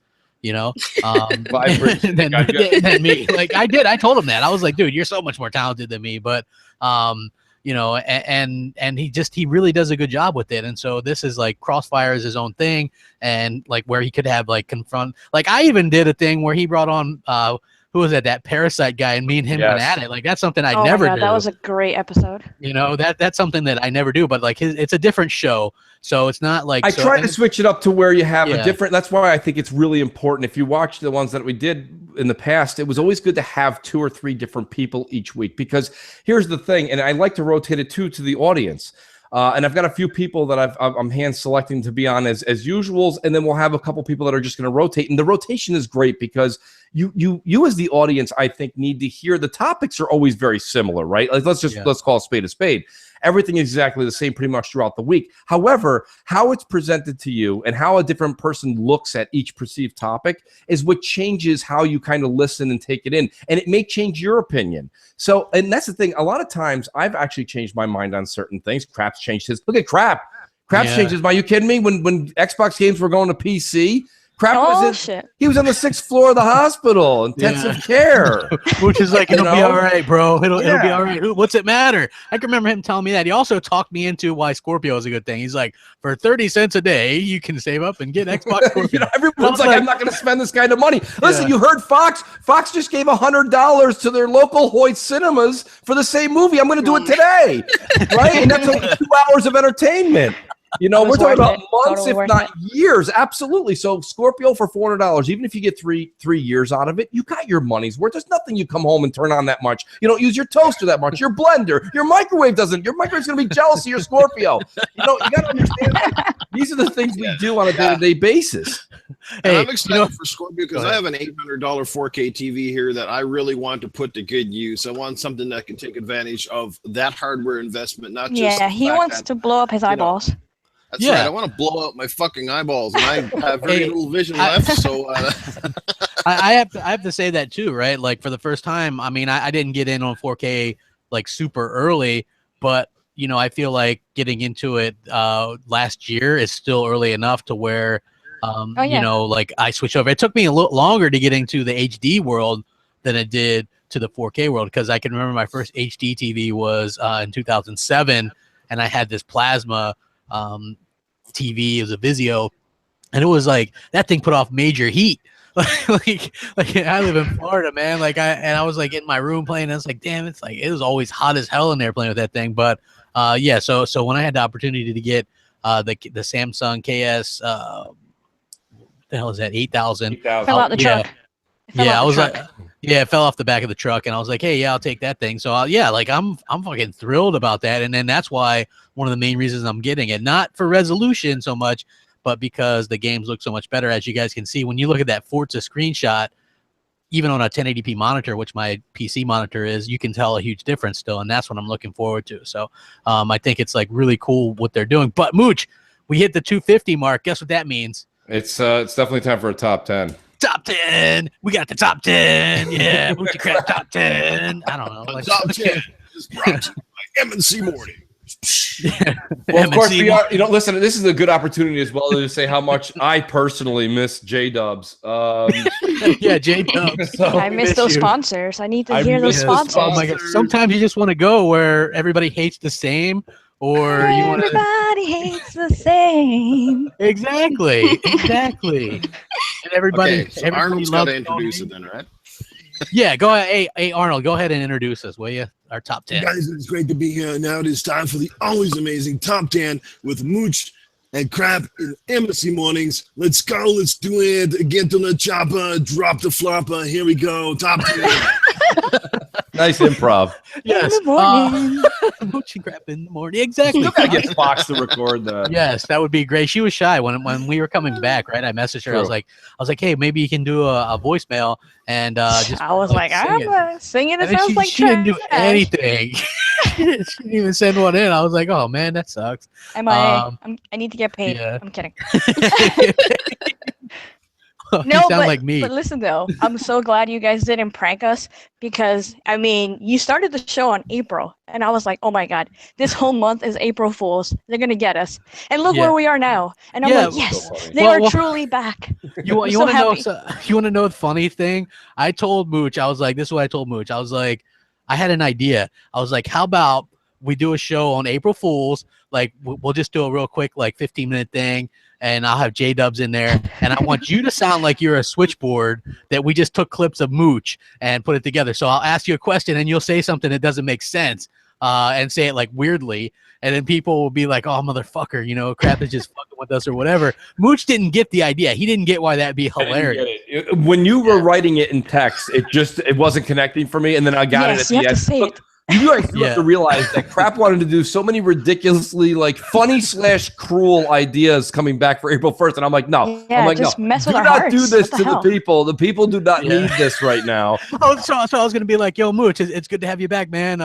Where you been? Nostalgia's a hell of a drug. You know what I mean? It's like something like that. Like it would have been funny as hell, and then we'll be like, we'll see you tomorrow morning. And then with it being so close to April when we announced it, it was so funny because people didn't believe it, and I said that's going to be our biggest advertising selling point. People are going to tune in to see if it's real or not. That was crazy. I think Crap ended up with over 12,000 that week views. It was like, yeah, it was like, yeah, we had a freaking huge amount of people come back to watch the show, and everybody had to see if Mooch came back for real. Yeah, they were like, is it really him? I'm not buying it. Yeah, it was, and then I was like, so what we'll do, Mooch, is I'm gonna introduce J-Dubs and we'll go on, and then I'll keep not getting to you, and it'll like people will be like, is it real? Is it real? And that's what I did. I was just like, I kept talking to open the show, and just because that's my sense of humor. But I always did say, I was like, I would never really joke about that. You know, so it was well, like I didn't believe it until now, because now Yeah, we're like May. Crap DM'd me. He was like, "Hey, can you like leave a voicemail?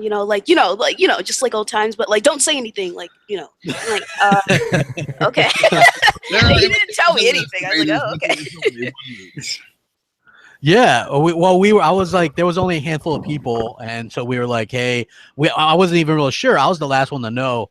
Well, let's be honest, YouTube, and Luca, you know this now because you're kind of, dipping your foot into the YouTube world here. YouTube is just a glorified version of first floor lockers in high school. That's all it really is. It's just you know what I mean? It's a he said, she said, you said, and then somebody said, what did you say about me? And that's basically YouTube. And it's like, there's no real reason for it. There's plenty of people here. Like, that's what's great about YouTube. And that's why people, I think, that start it kind of don't want to leave it, is that it's an outlet for you to be able to speak your mind. And like you say, there's a lot of people that have YouTube channels that I do subscribe to and a lot that I don't. And it's not that I don't like their work. It's just that that's not what I like to listen to. And there's people who like what we do, and there's people who don't. And I always say the same thing Crap says all the time. You don't have to sub. You don't have to.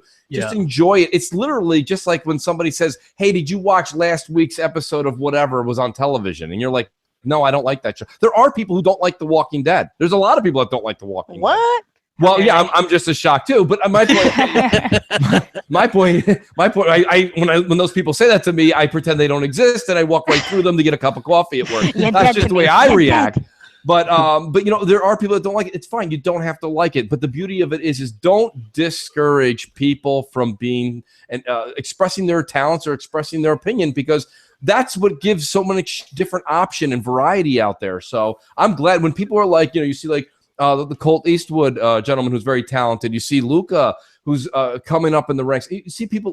This is all something that when I first started, I was nowhere near a pioneer, but there was less people, and now there's so many great people to listen to. It's fantastic to come home. Maybe you have your favorite show on TV, but then you get to click on YouTube and listen to what some people's commentaries are on different games, opinions, hardware, software, and then just critiques. And it's really, really an interesting thing, and I think it's helped everybody for buying power.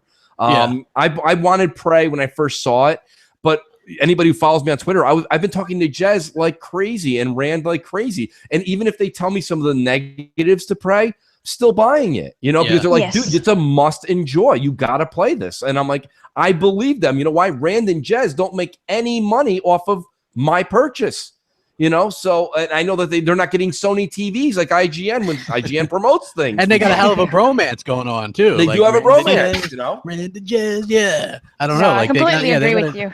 You they well got- said. Well said. That's Yeah, all they I'm got saying. they got a nice little thing going on, and also with M&C Mornings, it was cool because we do the voicemails and the calls and stuff. So even if people don't have a podcast or whatever, and they want to get their voice heard or their opinions out there, you know, like that's always one of the main Community. aspects that drives us. Yeah, like the community and stuff. Even though according to most we're toxic or whatever, but like I think the they don't people that exist. the people that know us best are like you guys. Like I've gamed with Fox. I've known Fox for probably a year or so, and Noof, like I've gamed with you, like those people. You guys know us, Luca, like Crap you is a were a teddy fan bear. of the show. Yeah, Mhm. well, I mean, I wouldn't go that far, but I mean, I'm kind of a badass too. I Like, mean, I have some DMs to prove it, but no, whatever. no. No. Now, Let's all do the these top people on 10. this panel, folks, are great gamers, fun as fuck to play games with, and let you know, Fox can kick major ass when it comes to Gears. She really can. Luca too. Yeah. Luca's pretty damn good at the game, but Fox Am I? definitely kicks ass. Luca's like, I played Crap and Mooch are I awesome played it guys to twice. hang out with. Like I said, what you see is what you get. You know, they're just awesome guys. Yeah. Not only great podcasters, very engaging, very informative, but they're fun fucking dudes to hang out with on Xbox and play games with. And again, they exemplify why we own Xbox, why we prefer it, just because of the community, and that is just fantastic. I Community, can't yeah, emphasize it enough. entertainment. Yeah, It's amazing. we're entertainers. That's what we Crap, do. let's definitely get Fox, Luca, and Noof involved in the top 10 because it does involve. I'll let you do the intro for it Yeah. right now, but I think it does. I think each number would spark a good debate of how much they're using that game, not using that game, and if they think that this is actually something that is benefiting the brand of Xbox. Okay, good stuff. So here we are, Mooch and Crab's top 10 of the week. Top 10, Sunday. And we start off with number 10. It's the top 10 backwards compatibility games on Xbox One. Number 10, Black Ops 2. Like, it finally happened. There's like over 100,000 people in this game nonstop. I actually was surprised at how fun this game was when I went back to it. Myself, Mooch, She-Wolf, GKB, a bunch of us were playing it a couple weeks ago when it first went backwards compatible, and it's just been a phenomenal time. It looks great. It plays great. It makes you very excited for boots on the ground again. And I was just, you know, it's one of those things where, again, you don't realize that these games are so good and they transcend the generations. And that's why I think it's so important what Xbox mentality is going forward with being able to keep your games, right? Like, imagine if they can even get some original Xbox games on there, which is a possibility. You know, Xbox 360, Xbox One, you can even do VR. It's like all in one. And I think that would be fantastic. But I would say definitely Black Ops 2 is like the most. And I'm shocked you put that as number 10. That could have very easily been 2 or 1. Yeah, you know what? Whatever. I put it on there as number 10. Bitches, deal with it. Well, I'm going to start a little bit slower and say this. I picked actually Geometry Wars Evolved or whatever it is, Geometry Wars 3. And the reason people are like, what are you talking about? That game's got boring written all over it. The thing about it is that I like that Microsoft really expanded out their backwards compatibility portfolio, right? They're not just doing the games we all said we wanted. They're doing some of the games that you've owned that you do want to bring up and forward into this generation. The whole idea of bring your games anywhere and have them anywhere, they're your games, whatever Phil said is his quote 2-3 E3s ago, is that whether it's the good, the bad, or the ones you wish you never bought, they should all come with you, okay? So Geometry Wars is a fun game. It's definitely one of those things that's just always like right early in the generation seems to spark. The Geometry War game came out early in the last generation on the 360, came out early again in this generation.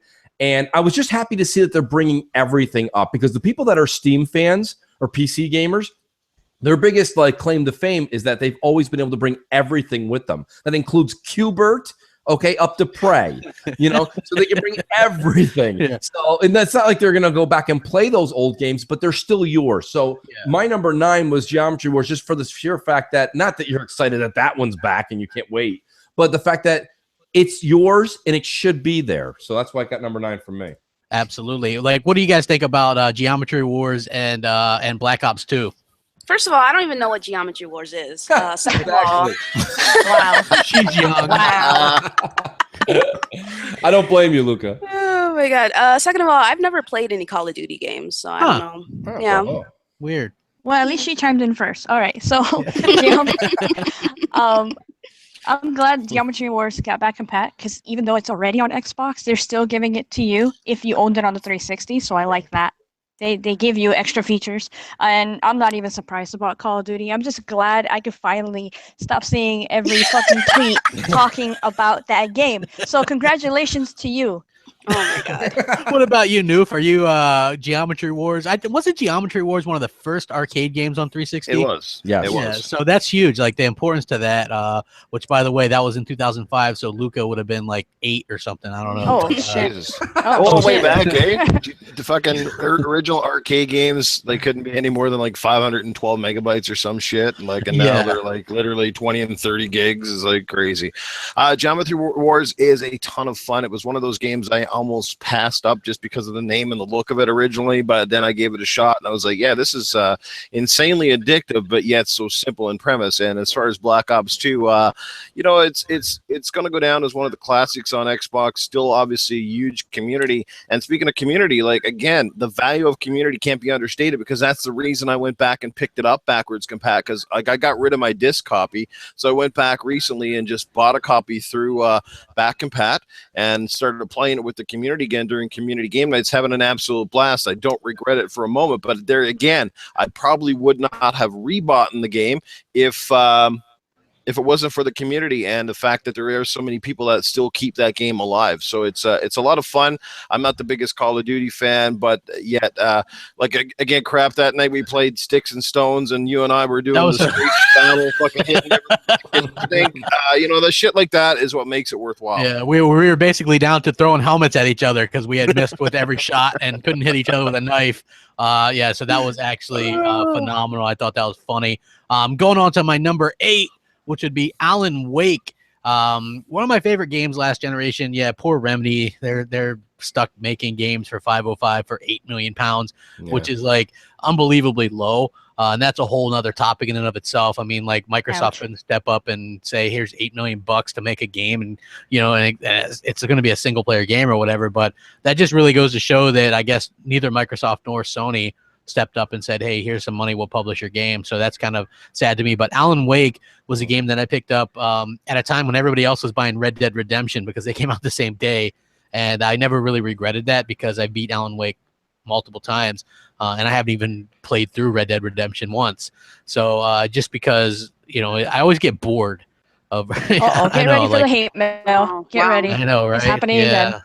Yeah, it's gonna happen. I know, like my opinions just sometimes are just not what goes with the flow. I guess I think it's a good. I completely game. agree with you, though. Yes, I think it's a good game, but it's like you get so bored with like there's side quests and then this and then that, and then it's like the open world. Sometimes there's games that are too open world, and that's the problem. So Alan Wake for me was like eerie at a time when horror games were trying to shock people with gore and stuff, and here was like a T-rated game that was just creepy with the setting and the mystery, and I thought they were able to really pull off a great narrative. And so, yeah, Alan Wake is number 8. Well, you kind of set me up really great with the creepy and eerie, but then the game I picked for number 7 is actually got a little bit of a twist of like humor to it. For me, it was Left 4 Dead 2. But here's the thing. So here's where the pros and cons come in. And this is where people who follow me definitely know that back compat is kind of bittersweet to me. I think that it's a great thing. More options are more options. Like when you go to get your car, nobody really needs to have air-conditioned seats to air condition your balls. But like the point of the matter is that like, right, it's ridiculous. It's absolutely ridiculous. But at the same time, if they're going to throw that in, like, okay, fine, I'll take it. My point being with Left 4 Dead was I was so excited. I was so pumped to actually get this game. And then I got home that night, the minute Major said you could pop it in. I popped it in, popped the disc in, downloaded it, started playing it, and I was like, oh, that's right. That's why I couldn't wait for this generation. So like I just kind of felt like that wasn't what I wanted to do. But I will say this, Left 4 Dead 3 needs to be a thing. It needs to be a thing this generation. I wish that like whoever it is at Valve and Microsoft could team up again or however that worked out. I don't really know the logistics. I won't pretend to, but the game is a ton of fun. It's a, what is it? Basically is it a it's a first person from the hip. You really can't aim down sights much. Yeah. And it's just a ton of hordes and hordes of zombies.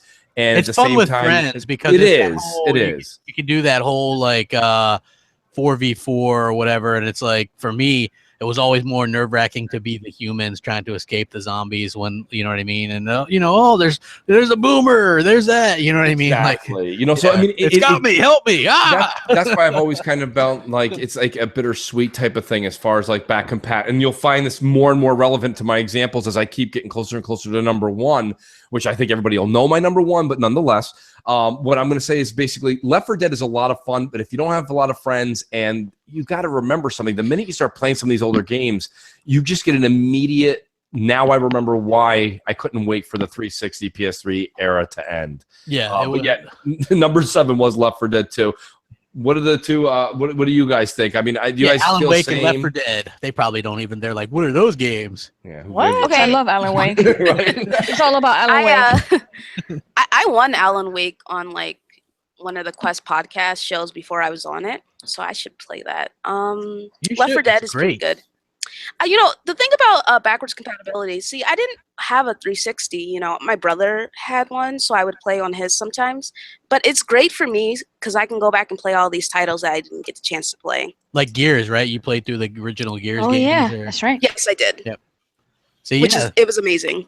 That is weird. I don't think we have any Gears games on our top 10 either. So that's oh wow! How dare you? I'm fucking leaving. Wow. Look at Noof and Fox. Like, do you guys get excited when Major's like, you can go home tonight and play this game? Oh my God, Dead Space. Dead Space 2 and 3. Ooh, Hell yeah. Very good. Very good. Yeah. You know what? But yeah, you're right. I mean, there's certain games that get you. Others, you're like, oh, that's nice. What is that arcade game? I don't know. But anyway.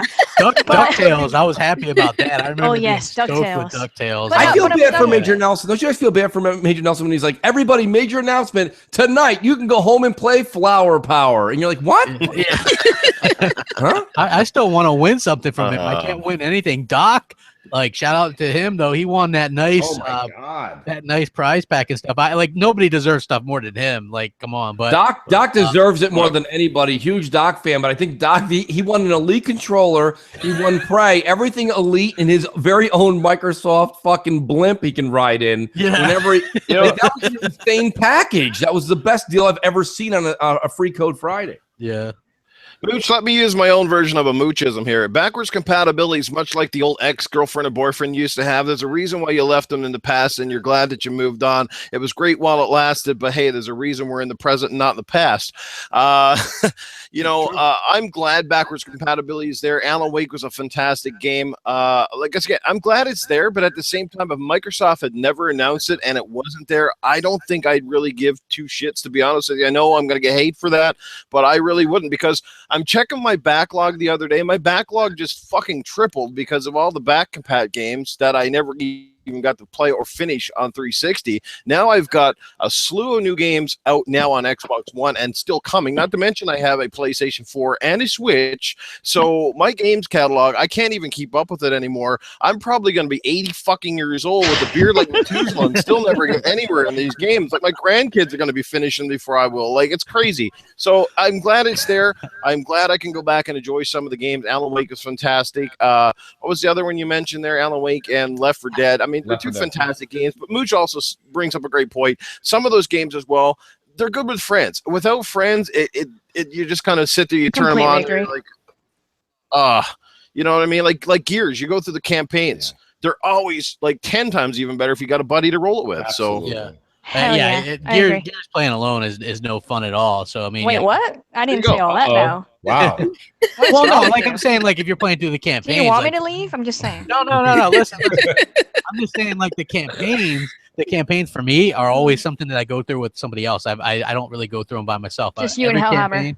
Got it. Yeah, like Gears 4 was me and Hellhammer. Gears 3 was me, Hellhammer, my buddy Grave. I really like the 4-player co-op on the campaigns. It's really cool. Yes. And then I love playing it with She-Wolf. I completely agree. That last one, but at the same time, I love it just as much when you're just listening to a story by yourself. But I mean, when She-Wolf is there, we can just laugh and joke about what's going on. And there's times when I do miss dialogue though, so I can see it either way. Yeah, that does happen. But for me, it's like I want somebody to carry me because I suck at the game. Wow. So it's like, no, I'm just kidding. Gears is one that I'm okay at. Everything makes I'm sense. actually okay at Gears. So I'm not awful at it. There's a couple games that I'm awful at, but Gears ain't one of them, folks. Number 6, Fable 2, which Fable 2, I put Fable 2 because that's the most renowned Fable. That's the one that like won the G4 TV or whatever that is Game of the Year. It was really highly regarded. They did a lot of really cool stuff with it. You know, that was the one where you had to make the choice, like your family, everybody else, or your dog or whatever. And I saved my dog. So I'm just saying, you know, I mean, yeah. So yeah, awesome. Like, you know, I love that series. Like, to me, that series is one that I missed probably more than anything. That's why I'm obviously hoping that these rumors and stuff are true regarding a new Fable game. I'm very confident and hopeful about that. So because I like that series very much, and I just that was probably my favorite one of the bunch, though. Fable 2. Number 6. I'm going to go ahead and say number 5 here, and I'll make Jamie Moran very happy. I thought it was very big to do Mass Effect, you know, to have the 1, 2, 3 on there now. It's just something that had to come back home to Xbox, and that's such a big thing because I believe Mass Effect 1 had had a certain amount of rights and exclusive time, et cetera, with Microsoft, that it became and felt like it was kind of a Microsoft branded game.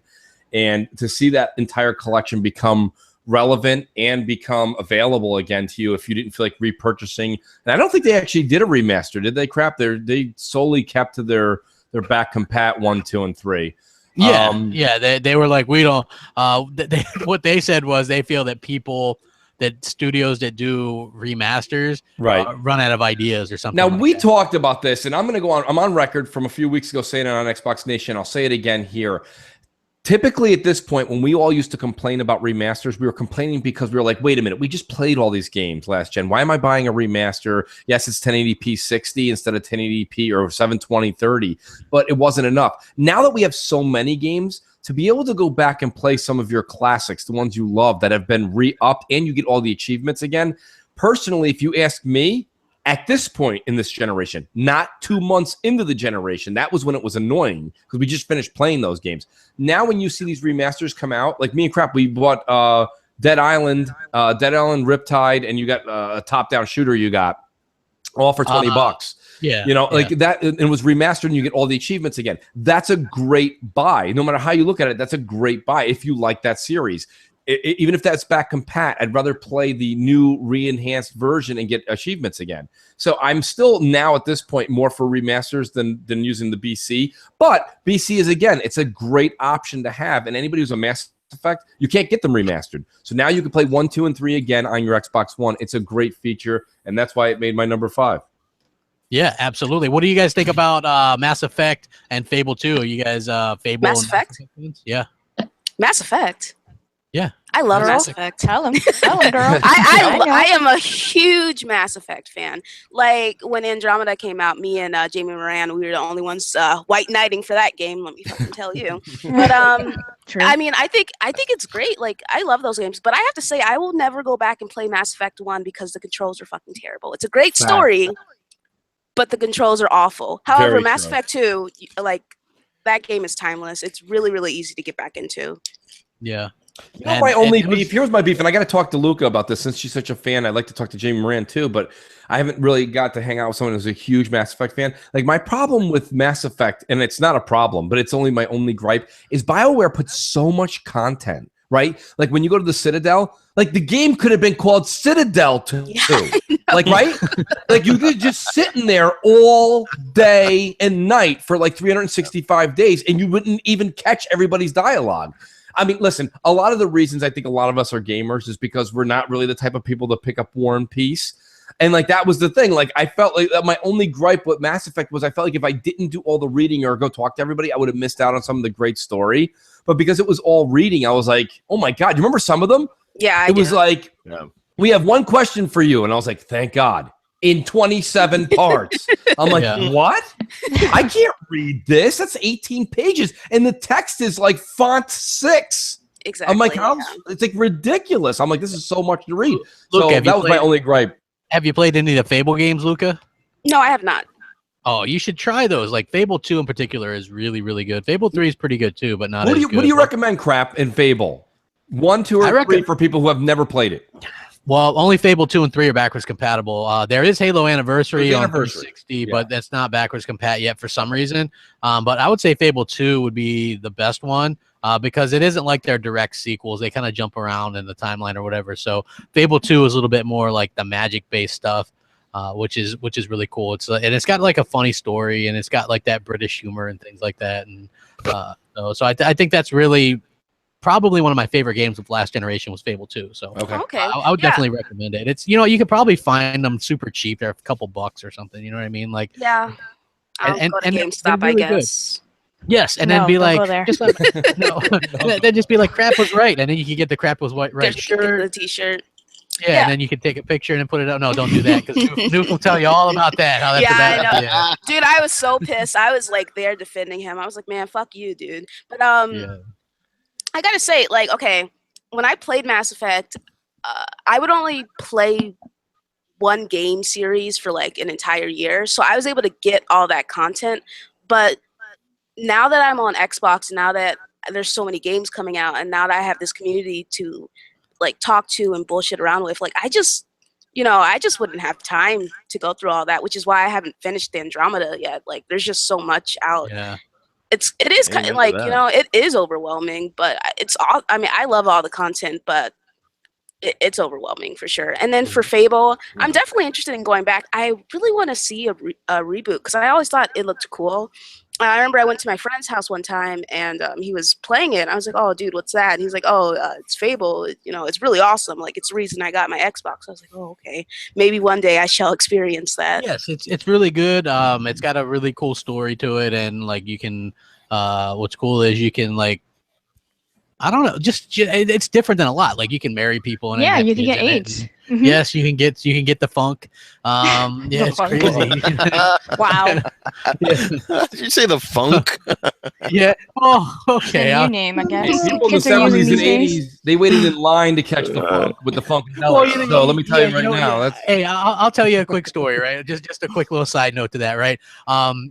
Growing up, like when I was a teenager and stuff, I had a band and we were, and my best friend played drums. And so, when you're a kid, like 14, 15, we didn't really have money to buy a bunch of equipment to practice. And his dad was a youth pastor. So the deal was we were allowed to use all the church equipment if we decided, if we were also would be the church band, the contemporary band on Sundays and Wednesdays, right? So we're in youth group, as it's called, or whatever. And yeah, this is going way back or whatever. So they brought in a guy who was like to talk to all the youth and was like, and he had HIV, and so he's sitting there telling everybody about how he made bad decisions and used needles and all this and how we shouldn't do that. And then after all of it, and people were asking questions, this idiot teenager was like, "So how'd you catch the funk, man?" Like that. So that always kind of stuck with me.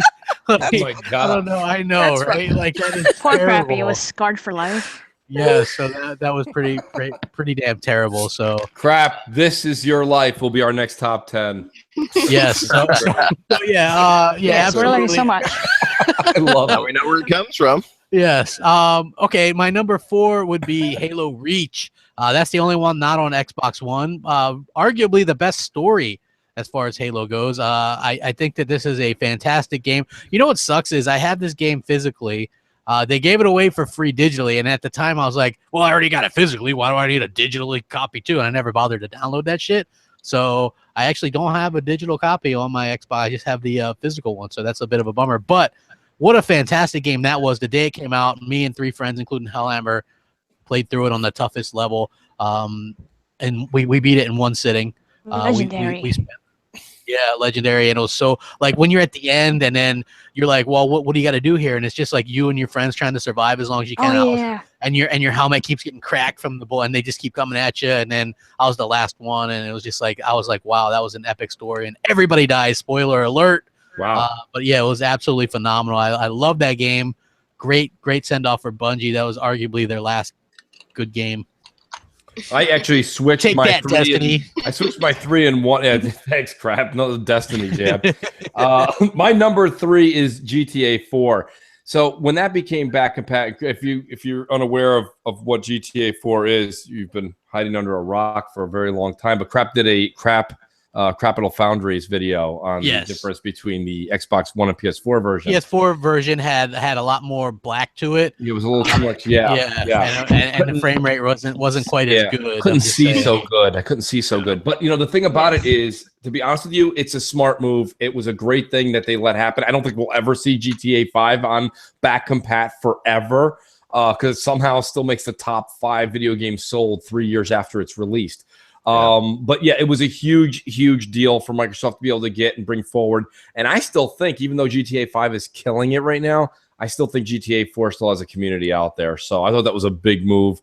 My number one will be one that I'll actually, fan out about. But I mean, yeah, GTA 4, huge number 3. What do you guys think about GTA 4? Because you could go to the burger shop and get fat, just like real life. True. It's very true. So real quick, what do you guys think about Halo Reach and GTA 4? I'm so happy about Halo Reach because I started it on the 360, finished it on the One, so that was awesome. I enjoyed it a lot. So I'm happy that I played that, even if Master Chief wasn't in there. I still think it was a great Halo. And GTA 4, I mean, it's good. Obviously, it's GTA. What are you going to say about it? But I'm not into that one as much as I was back in Vice City and San Andreas kind of days. I used to play those every day. But yeah, I've lost the whole Grand Theft Auto feel that everyone apparently has nowadays. Well, one thing that GTA 4 has made me realize is how much better GTA 5 actually is in every single regard. On a scale, scope, graphics, control, GTA 5 is definitely the pinnacle. But GTA 4 was a lot of fun, and I definitely think that is a fantastic game to bring to back and paddle. A lot of people missed it last gen, like I said, for whatever reason. But it is just a great game in the franchise still. And if you're a completionist, you might want to go back and check that out if you came up through all of the games. And as far as Reach, I don't know. Reach was one of those Halo games that I like the campaign. I like where they went with it, but at the same time, it didn't resonate, especially from a multiplayer perspective. I couldn't stand all of those fucking power-ups that they had all the time. What? They had jetpacks. Come on. Yeah, outside of the jetpack, but then you had that stupid bubble shield crap and everything else, and like it just when you go from Halo 3 and then you go to that, it was like, what is going on here? But outside of that, those still two great games that every Xbox owner should have on their back compat list. Yeah, exactly. And I just think that it's such a good option to have anyway. Like, never will I ever say the options aren't good, even if it's games that I don't particularly care about, like Japanese RPGs or whatever. I'm not a fan of those, but more options are always good in my opinion. Yes. So I think that that's cool. And then going on to my number 2, Red Dead Redemption. Even though I haven't beat the game, I have played it a bit. And so I think this is one in the community in particular probably really appreciated being backwards compatible. And crappy. I like how you mentioned Alan Wake was better than Red Dead, but somehow Red Dead made it to the top. You know what? I originally You make all the sense. I know, right? But listen, I originally had Red Dead as the number 8, and then I switched it up and put Alan Wake just because I think the community probably appreciates Red Dead a little bit more. Fan service. Crappy's doing fan service. Exactly. I'm for the players. You get it? You know what I mean? Like, you dig? For the players. That's what I'm saying. Like, Red Dead Redemption, this was the one that was like huge. Remember, like, everybody's like, wow. And then I did a Capital Foundry that like a lot of people watched, like 50,000 people all amazing. Watched. All of them. Yeah. And so yeah, I would definitely think that this is one that definitely deserves all the adoration, because I think it's a good game. It's just got a little bit too much a little bit too much content for my particular taste. What about you, Mooch? What do you got on the number 1? The number 1 with absolutely zero shock value is BioShock 1, 2, and Infinite. And the reason I bring it up this way and I put it as my number 1 is, of course, that's my favorite. So it's our show. I get to do that. But my point is this. BioShock, even though I just finished 2 on the collection, if you haven't played BioShock and you have them, or you can get access to them on the 360, or if you want to buy the collection and enjoy the 1080p 60, that's up to you. I don't care how you experience it. But 1, 2, and Infinite, mainly 1 and Infinite, you really need to play.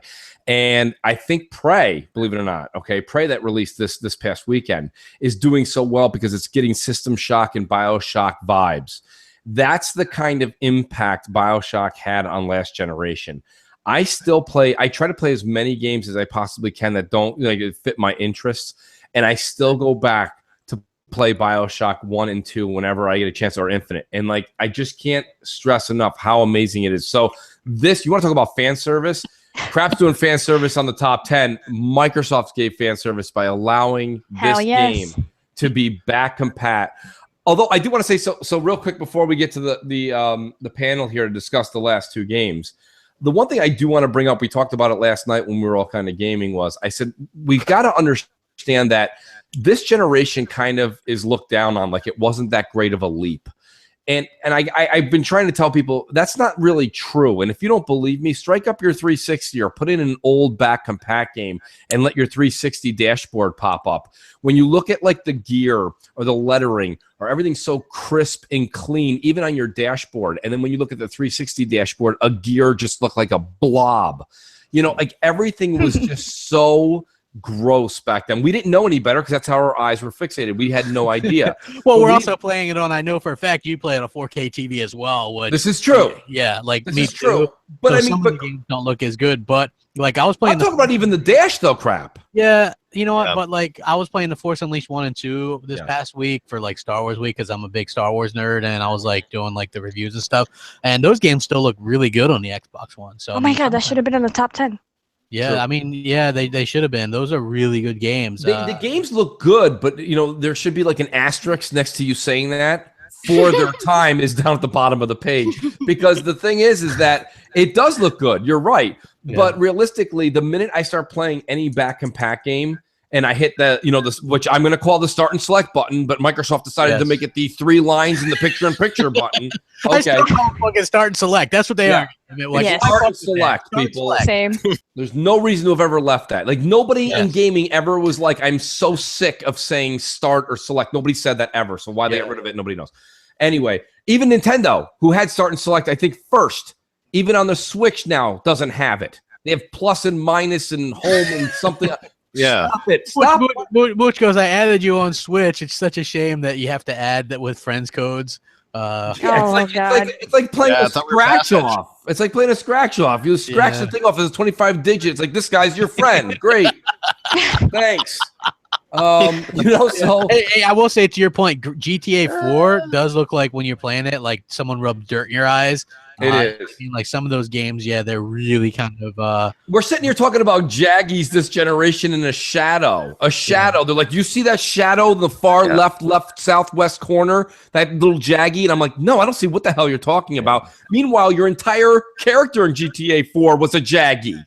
Yeah, you know, it is a little bit ridiculous. He's but a trapezoid with a head. Yeah, I mean, Okay. yeah, go ahead. You want a perfect example of how far the games have come, and even though it was hard to realize, because remember how revolutionary Gears of War 1 was when that came out, and you go back now and play the original, the original game, and you compare that to Gears 4, and you're like, God. holy crap. Yep. Like, if you know, even the Forza series, go back and play like 2 or 3, and you compare them to what we have now with 6 and Forza Horizon, and you're just like, okay, and you don't believe this generation was a leap? Well, like Mooch said, you play a lot of the backwards compatible games now, and as good as we thought they looked back then, you play them now, and you're like, holy smoke! Like even the Call of Duty games, like they look fantastic. I remember back in the day, but now you're just like, oh, look at these muddy textures. Look how blurry stuff is. It's hard to pick out stuff at the distance. You got the draw distance, the frame rates, et cetera, et cetera. Like it's more than just pixelizations too. It's the textures, the polygon counts. They're way up now. Stuff is almost photorealistic in every game now, you know? Exactly. And that's my point in getting to that. It's like, that's where when people say this generation wasn't a leap forward enough, you got to stop and look at all the things that we have acquired in the past 3 years. And when you stop and look at it, sometimes you have to go back to see what it is that we used to have. And whenever I pop that BC game in, I'm not talking about the game in all retrospect. Like certain times it's the game that gives you that flashback crap, that memory. But a lot of times for me, it's just the minute that 360 dash comes up, I'm like, yikes. I mean, that is just like your friend logo. It just looks like the old like Crash Test Dummy logo from far away, and it's all scrambled and ugly. So I mean, I'm trying to put a positive note out there to say that if you don't think so, think again. We've actually made strides, like leaps and bounds over the past 3 years, and we'll see soon. There's huge leaps and bounds, like Absolutely. like you're saying, right? Like when Gears Ultimate came out and I was playing that, and you get your first taste of 60 FPS in a Gears game, and then I remember when Gears 3 was backwards compatible, we were like, let's hop on that, and then it moved so slow, right? And it's just like was kind of clunky, and just I could never go back to playing a 30 FPS Gears game on the multiplayer. So once you get it, like that's a huge difference in my opinion. And same thing with go back and play the Forza Horizon 1, and then go play Forza Horizon 3, and then tell me there's not a huge difference. Right. But there's even huge differences in the same generations. Go back and play Perfect Dark Zero or Call of Duty 2, which came out at the launch of the Xbox 360, and then go play Halo 4. You know what I mean? There's a huge difference there in the quality. That's what happens as you go along in the generation. And I think it was a little bit unfair due to the fact that last generation we went from standard def to high def, and now you're still basically in high def. So it wasn't going to be to our eyes, it wasn't going to be like this huge difference. Would you guys agree with that?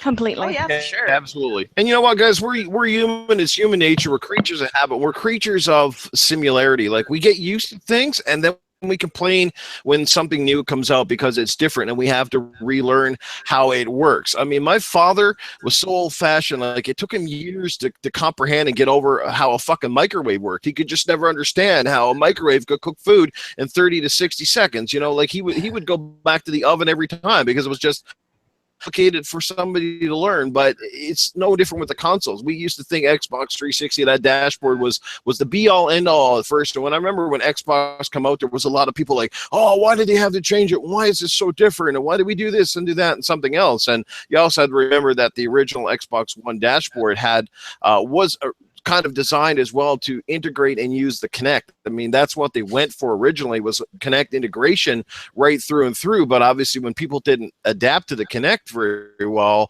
that kind of threw that out the freaking window. You know what I mean? So that's really where we're at. It said there's always improvements. Windows 10 is far and beyond better than some of the older Windows, in my opinion. But you know what? I'm still trying to learn how to use it, and it frustrates me at times. But I'm just saying, that we're creatures of habit. We like to bitch, complain about everything new, just because we have to relearn it and get used to it all over again. But I do agree with you guys. Select and start, like, they never needed to change. It's confusing as fuck. You got, like, especially on the Switch, you got a home button and a fucking capture button. It's like it's just weird. Yeah. So yeah, like one of the things that I also wanted to talk about before we close up is like this Crackdown 3 stuff, which I did hear some stuff. There's some interesting things that I wanted to talk about. I have a video planned for that later. But I do want to mention that there is some interesting stuff regarding the backwards compatibility of Crackdown 1 and 2, which probably most people have kind of put together with. They're trying to get those specifically done in time for Crackdown 3, if that tells you anything. And I would also expect fully that we would be playing a Crackdown 3 beta during E3. They're going to announce that, hey, we can play Crackdown 3 today or whatever, because they've done that the past couple of years with different things. If you guys remember Gears Ultimate, we were able to play that early, and there's a couple other things that I was going to talk about as well. You think Crackdown 3's beta will be available when Phil at the end of it would be at the end of their E3 conference? Yeah, I think they're going to be like, basically. Yes, I think they're going to say, and you're going to be able to download and play that starting now. I agree with everything except the right now. I think they're going to have a beta, and then they're going to say it'll be ready sometime in July or something. Well, here's the thing, like go sign up. Right. Yeah, I mean, like they have to do it quick enough to where they can make changes to it, right? Because this game is coming out with the launch of probably around the launch of Scorpio, supposedly. So what they and so they're gonna have to stress test that and things like that. So they've got to put a lot of strain on these servers and all that kind of stuff. So that's what they're gonna do. And I think that's something that's gonna maybe push people into trying. Word of mouth is gonna spread. It's gonna viral market this thing for them if it's as amazing. Crap, and I don't want to go run. The show's already running about 2 hours, but here's the thing. You guys know how I feel about demos and betas, right? Typically, I think it does more harm than good. Yeah, especially this generation, they're getting worse and worse somehow. Exactly. And now this Crackdown 3 is going to introduce, whether it be the cloud computing, whatever, like whether people love this stuff or hate it or think it's made up. A lot of new tech is coming through with Crackdown 3. Well, no, it's not made up, but the way the internet is, right? Yeah, they still think it's like, the yellow brick road. Listen, my thing is this. My problem is the minute you launch this thing, any hiccup, oops, blah, blah. I know we can't talk about it, but there's another demo that keeps coming out every so many Saturdays that has more problems than good. And I don't care what anybody says, even if you had a I'm not going to fill in any names. You're a hater on that fucking game anyway. I'm not a hater. I'm not a hater. You're going to play it. You're going to love it. Very skeptical. I'm very skeptical. All I'm saying is this. Everybody's tweets this past weekend had so much fun with so-and-so, so-and-so, and so-and-so until the game crashed. Not fun. That's why it's alpha. Yeah, that's also, come on. Hey, listen, you got a 5-star chef. He's like, listen, this is going to be a great steak eventually. Just try this little sample. I burned it. No, I don't want to taste that one. I know you can cook it. Like, just give me this finished product. So I'm scared with this being so much new tech that we're going to get a bad taste in our mouth. Because, well, you know, that's the whole point, I think, of testing it. Well, I would rather have an issue in the alpha or beta than on the actual release. And I think that's probably the whole point to it. Right. Well, at this point, with the demo that exists, I have decided I didn't take part this weekend. Even though I can, I've refrained. I'm out. I'm taking myself out, and I'm not going to do the Crackdown one because here's the thing. I want to like these games, and I don't feel like getting stuck in the menu option for an hour and a half and then 20 minutes to do something. Fair enough. For me, yeah, like that. You're right. That is terrible. Titanfall 2. How you mess up a lobby that bad is beyond me. Same thing with Star Wars Battlefront. Like, we were fucking with that yesterday. Oh, yeah. Like, Noof, weren't we, Noof? Like, we couldn't get into a room. No. It's like, oh, are we together? Are we in the same team? What, you know what I mean? Like, it literally was like a 35-minute thing. It's these stupid games that, you know, like Xbox Live is technically like its own server in a sense that when you send an invite to your party, it should just drag you right into the game. But then it's these companies that sort of do their own like their menu systems inside of Xbox Live. So even though we're in a party, you still have to go through the games menu like you kind of did back in the old days to get people in. And that's where it gets really annoying because on most of the 360 stuff, it didn't matter what you were doing. If you send an invite to somebody on a 360 game, they generally were pulled straight into your lobby and into the game. But you don't want to have, oh, now you're in my party, but now you're over in this menu. And from that menu, I have to set up a private one. And from the private, I have to send out another, like, you know what I mean? Like, it's stupid. Yeah, it is. I agree 100%. So hopefully, you know, there's going to be more stuff to talk about with that stuff, and then there's going to be like BGST. And I gotta read the shout outs for the Patreon supporters real quick. Yeah, Josha, thank you. I'm assuming that's how you pronounce your name, bro. Dustin L, Lethal Papa, Long Shot, Mark D, Jackal, Justin B, Max S, G-Man 209, Delilah HD, of course. Always lovely to have your support. Thank you very much.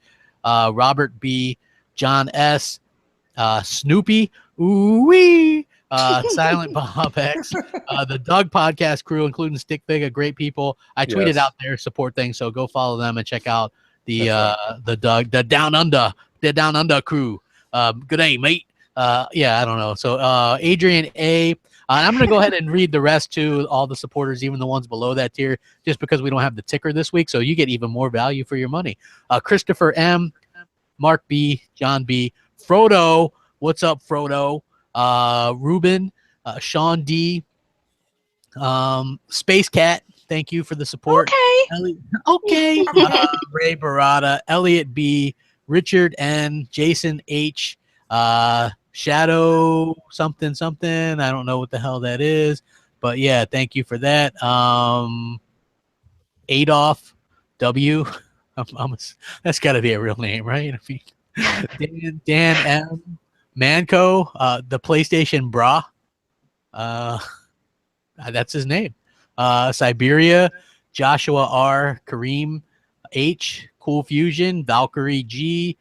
Michael C. Chris Hughes, Gus Bus, of course, and thank you guys all very much for the support. We really appreciate it. Yeah, thank you so much. If you guys do want to support us on Patreon, it all goes to making the show better. I know, like, actually, I think today's show was fucking really good considering. But you know, it does help get us more equipment and giveaways. Next week, we're giving away a brand new game. $1 gets you in on that. You know, you get you a raffle. Let me tell you this much: for $1, it's a hell of the time you've spent writing hashtag Free Code Friday contest has been more per hour you've actually spent in your life. And losing for $1, you got a good chance to win a relevant game. I'll be honest for you. Like right now, we have 42 eligible Patreons for that. So you would have a 1 in 43 shot. I mean, that's better. That's like, those are really good odds. And it's like a brand new game, whatever game you want on whatever platform you want. That's it. If you want a year of Xbox Live, you're good. If you want a year of PlayStation Plus, you're good. You're good. Whatever you want. All it takes is that we have the link down below. Yeah, you guys can check that out. We definitely appreciate it. You guys have been awesome. I want to thank Luca from the second floor. Thank you for stopping by. Your bike sounds awesome. I don't know what that is, but yeah. Wait, what? Oh, I was just thanking you for stopping by. Thank you. Oh, I'm sorry. My headphones fell off. Oh, well, thank you so much for having me. Sorry. That's great. Thank you so much for having me. Like, this is awesome. It's because you know, like, I started off on this show, so it's awesome that I was able to come on and rock out with you guys for a bit. Hell yeah! Thank you very much. And Mr. Noof Nukem, thank you very much for stopping by. Thank you both for having me come over to your podcast. First time I've ever been on an MNC morning, as a matter of fact, and I've enjoyed every minute of it. It's always great to be here, be a part of a podcast, hang out and chat with you guys. Again, follow the links, guys, and support Mooch and Crap, the Patreon, or like I said, even go to Redbubble like I did, pick up some merch. Any way you want to support these guys, it's always good. I don't mind wearing the shirt and drinking from the mug because these guys are the reason that I got into podcasting in the first place. They do a great job. Support them a lot, even by showing up and coming out to the chat, guys. It's just fantastic, and I gotta say, hats off to people in the chat for keeping it pretty clean and respectful. I think overall today, you know, as a moderator, I get to watch these things, and I like it when people try to be fair and not just showing up and being stupid for the sake of being an idiot. So you can have a difference of opinions, but don't be a dick. Absolutely. So, again, guys, thanks for having me here. Hopefully that maybe one of these nights I'll get an invite to the new and improved Crossfire podcast and all that good stuff. So thanks. You most definitely will, buddy. Absolutely. And the birthday girl, Foxy. What's up, Foxy? Thank you for joining us. Of course. I'm really happy to be here. It's a great way to start off my day with the whatnots and you guys and the chat. Oh my God. So I'm just happy to be here and happy that you guys are officially back and you weren't trolling us in April. So I'm just happy that you guys are so community oriented, and it just makes me smile to see the chat. So thank you to everybody who wished me a happy birthday. Yeah, which a lot of people did. I saw a bunch of birthday wishes out there. I couldn't keep up. I still got to go back to Twitter. Oh my God. I don't even want to talk about that. No, that's not why I came on here. But, I have to go back to Twitter because I have like, I don't know, 30 notifications I have to go answer. Yeah, I mean, that's always a good feeling though, man. It's a great community. I love the community, yes. Yeah, and to those that fret, don't worry, J-Dubs will be back next week and we'll do the regular show. Because believe it or not, people freak out sometimes when we don't just meet, if somebody else is in here besides me and Mooch and Jay. Oh, please, I don't want no hate for like GKB back, please, thank you. No hate, like we actually really appreciate it. Like you guys helped the show a tremendous amount today because we couldn't take calls or anything. So yeah, I wish Jay was here though. I wish I could have talked to him as Definitely missed J-Dubs. Let me take a second too, Crap. Let me take a second to say thank you to Luca, Fox, and Noof as well, because you guys, you know, I was talking to Crap earlier today and last night I said, you know, we should probably bring some folks on to be able to have a good interaction with what we would normally do with phone calls. And don't forget the 3 people that are actually on the panel, and Luca, Fox, and Noof are also big-time contributors to the show with call-ins and voicemails all the time. So I thought it only fitting to bring these folks on and actually bring up some of these great subjects. So thank you guys so much for joining us today. And I do want to give one extra plug. We'll do one more Crossfire plug. We'll be 7 p.m. Eastern on my channel Friday. Look for my YouTube commercials to be popping up all over Twitter this week. I'm going to be using Crapgamer's 30,000 subs to plug me too. I'll be there too, and I'm looking forward to it. I really like doing Crossfire. It's a different show. It's different than even this or VGST or Xbox Nation. So I'm glad that that's back. And again, just like it's funny because like hearing Fox and Luca, they like kind of fan out for us like while in the podcast, which is always cool that they're fans of us. You know what I mean? Like that is so odd to me. because they both do really good jobs on shows themselves. Absolutely. So like, you know, I don't know. Console corner on You guys Tuesday. got a message What? from another fan. Exactly. Console corner plug. Yes, and also even though Goldblum, which I did, I was going to invite Goldblum in, but I was like, yeah, we already got 5 in here, you know. So sorry, Goldblum. We'll get you in here one day, man. Like to say what's up. But in the Quest podcast, good people. And we thank you Luca's guys in all. there. Yes, Luca is in there. That's the reason I go. Definitely not for Goldblum. I go there Exactly. because Team Luca all day. Luca, yeah, she goes on Maybe you these. got a message from another fan here, apparently. Oh, do I? Yeah. Uh-huh. Hey guys, how's it all going? This is Oh, God, I'm leaving. M&C Mornings. The only thing that could get me up faster than M&C Mornings is a good shot of Viagra. But other than that, I tell you, this is the way to be. M&C Mornings every Sunday. Don't forget to catch that Crossfire, because that's going to be one hell of a show. Mooch, glad you're back, sir, because the shit you speak is always the truth. Love it. Keep it going. Guys, great show. See you again soon. This Cletus out. Thanks, Cletus. We'll catch you guys all next week and this week and BGST tonight and all that good stuff. Thank you guys so much for joining us. We'll catch you later. Rack them up later.